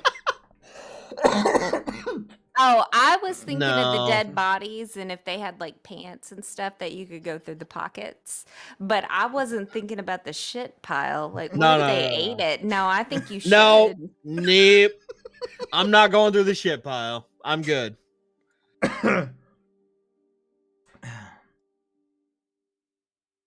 So Jaffer's gonna walk up next to Lena after he's pocketed the signet ring and the potion. Yeah.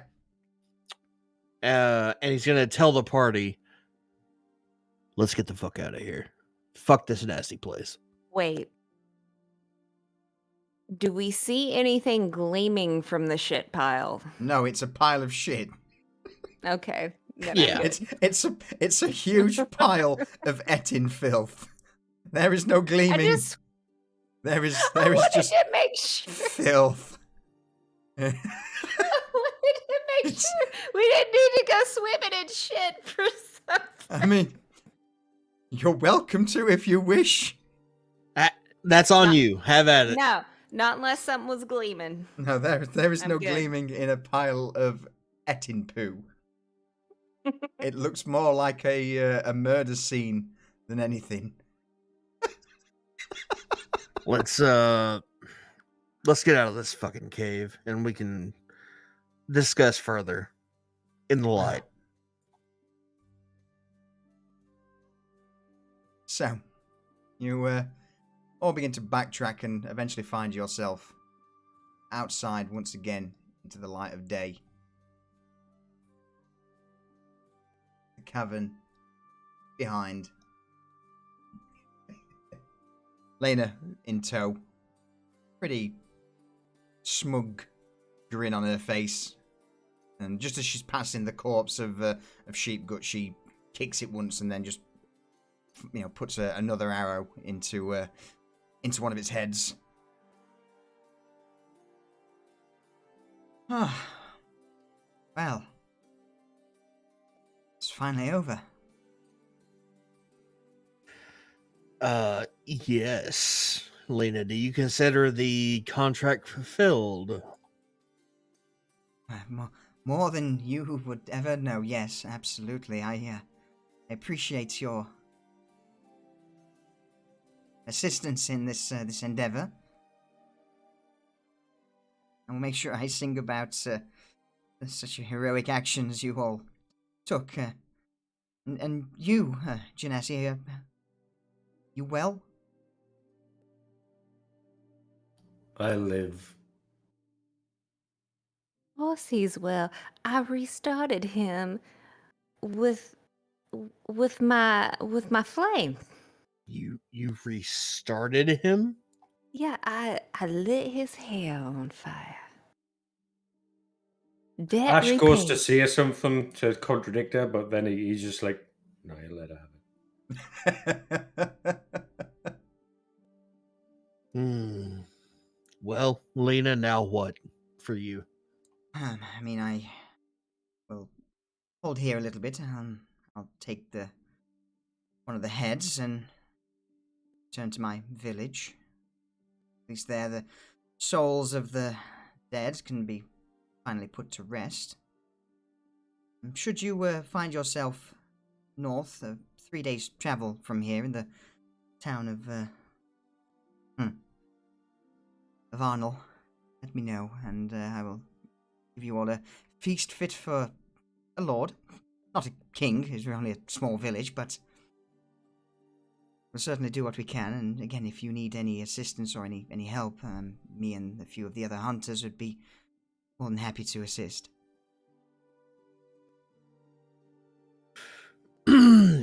Ms. Albrecht, that sounds good. You know how to reach us if you need us. Absolutely. You know the way back to the Western Road, the Vallis High? Oh, I think we can manage. With that, Lena offers a single nod and then draws one of her short swords from her belt, offering a quick wave to the group before she begins to step back into the fetid darkness of Sheepgut's lair. Jaffer looks at the party. Well, job complete. Are we done here? Anything else anybody needs to take care of before we head back home? Jaffa, I still have a pocket full of meat and bones. Okay. Wait, meat? Wolf meat? Is anyone interested in me bringing that back, or should I drop it? Here, I was hoping to lure the creature out, but, it seems, or to, it just did not go as planned. Would anybody like this meat? I mean, meat is meat. Ash, are you interested? Ash is actually just drooling down his face at this point. A mix of shining molten blood and just slaver just dribbling down his chin as his just eyes glow and lock on this meat. Edith, I do believe Ash could use some sustenance. He is, Ash, I need you to calm down 1 second. I promise I will give this to you. Just, do I hand it to you or do I place it Just- on the ground? I am No. terrified right now. He Just- may eat my hand. No. Just give it to him. He can put it on his head to cook, and then he can eat it. Okay. And Edith, like, slowly, like, very hesitantly hands it to Ash, afraid that he is going to bite her hand off. No, I. Ash takes it and just because he's trying to be clever now. He puts the meat on his head, wears it like a hat. And Ash, as Ash is cooking the wolf meat. God doesn't cook; it just puts a flame out in his head. He just wears a piece of meat in his head, like Lady Gaga. Wait, so the flame's out? Yeah. Okay, so Edith takes this as a sign as he's dying again. Oh, fuck's sake. Oh, And here is we going to go. take out her flame and is going to try to light him on fire again. Wait, That's what me. flame do you have? Out of her tinderbox, goddamn! Her oil and her flame. That's Do what you know it's how called. how a tinderbox works? Well, I mean, I was reading on it. It's got like some oil and some fire. It's got a light torch.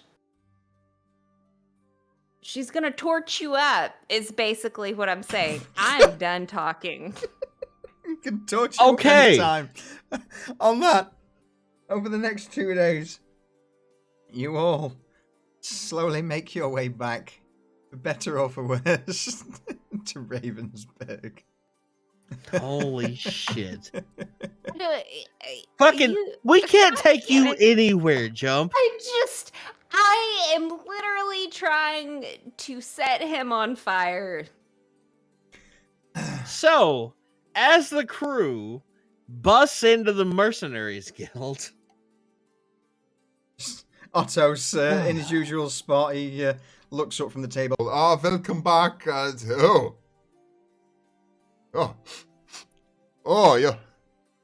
You all smell. oh no, Oh, it's please, yep, please, it's please. been a few days. Yeah, do me a quick favor and please, before you tell me of whatever it is you've been, whatever it is that you've been doing, just please go and wash up. I implore you. Yeah, Otto, how about you have the servants fucking heat up the water? Yeah. We all need. Yeah, we're desperate for baths. With that, Otto calls up to several members of the mercenary guild staff, and they begin to heat water and prepare the pails. Everybody in the water. Extra soap. On yours- Together?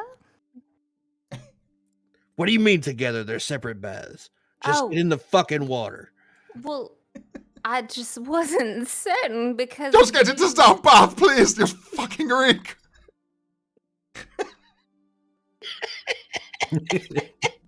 Edith, who is her unseen servant still with her? I mean, it can be. It can be. Not if you after want it to 2 be. days, surely. Can I recast it? You can recast it. Okay, she's gonna recast it, and she's just gonna lounge in the bath and have her unseen servant kind of bathe her, wash her hair, you know. Wow. Okay.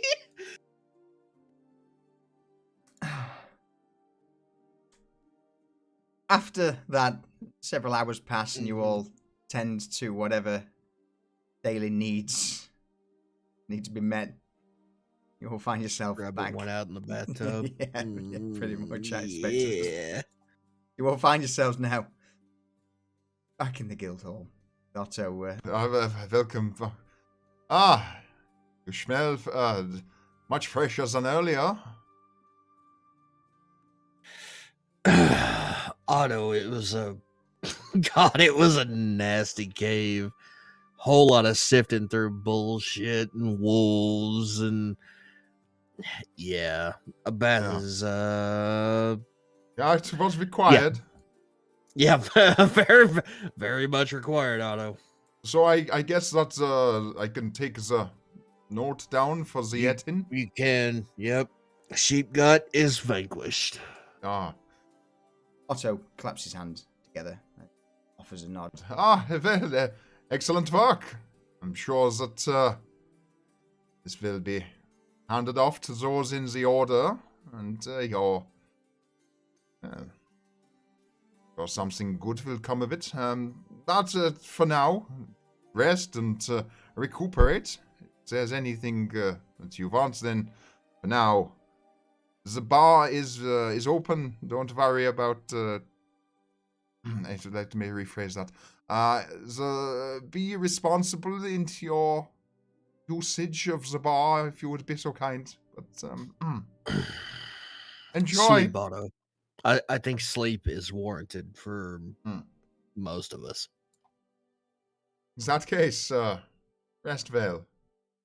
And congratulations on the whole Ebon Order getting level 4. Mhm. Level 4.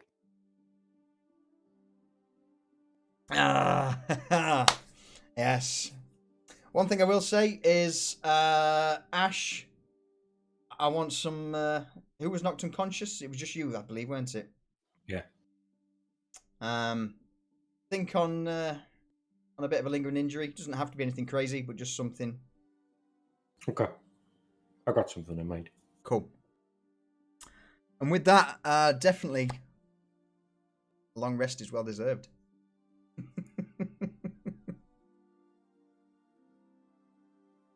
I think for now that's probably, unless anyone has anything that they wish to add, I'd say that's a pretty solid place to end. That's a good spot.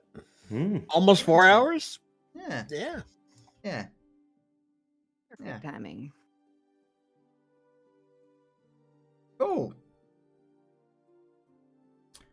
All right.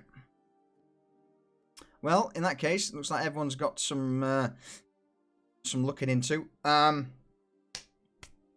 other thing I will say is with the level up, Yeah. I will also give you a spirit point for your weapon. Just one. Just Okay. the one. Can it be 2? No. No, get fucked.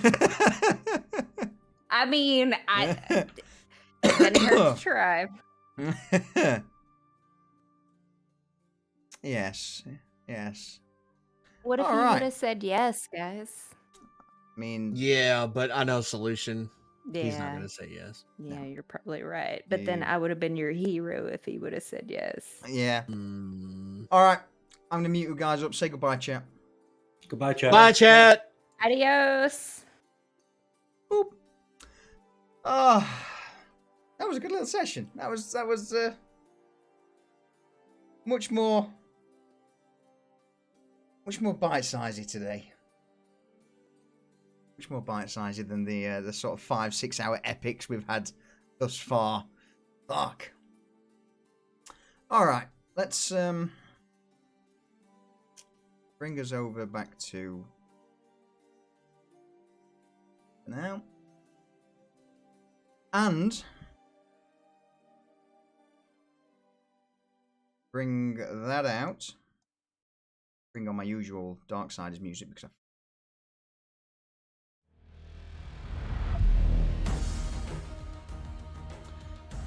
and yeah, we'll call it on that one.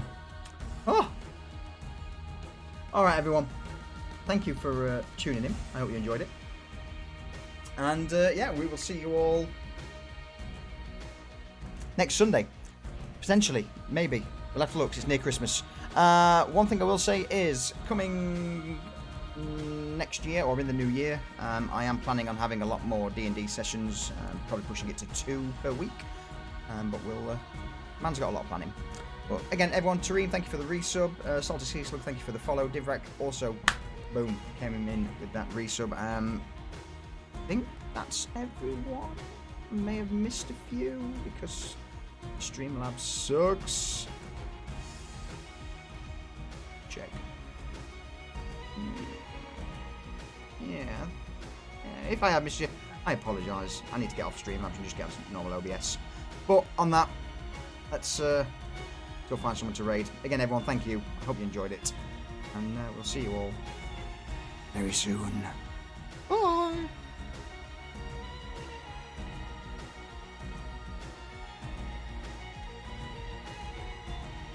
Apart from you, Enders. Fuck you. Mama, thank you for chiming in. I hope you had a good laugh with us.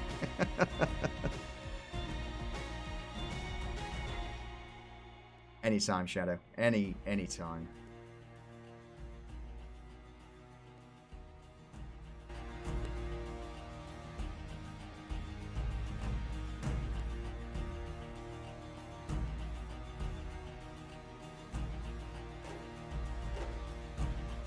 Sweat more, Enders. Sweat more.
finally found someone to raid. Alright, folks, take it easy. See you soon. And once again, thank you very much. If I don't see you, Merry fucking Christmas. Merry Christmas. Mwah!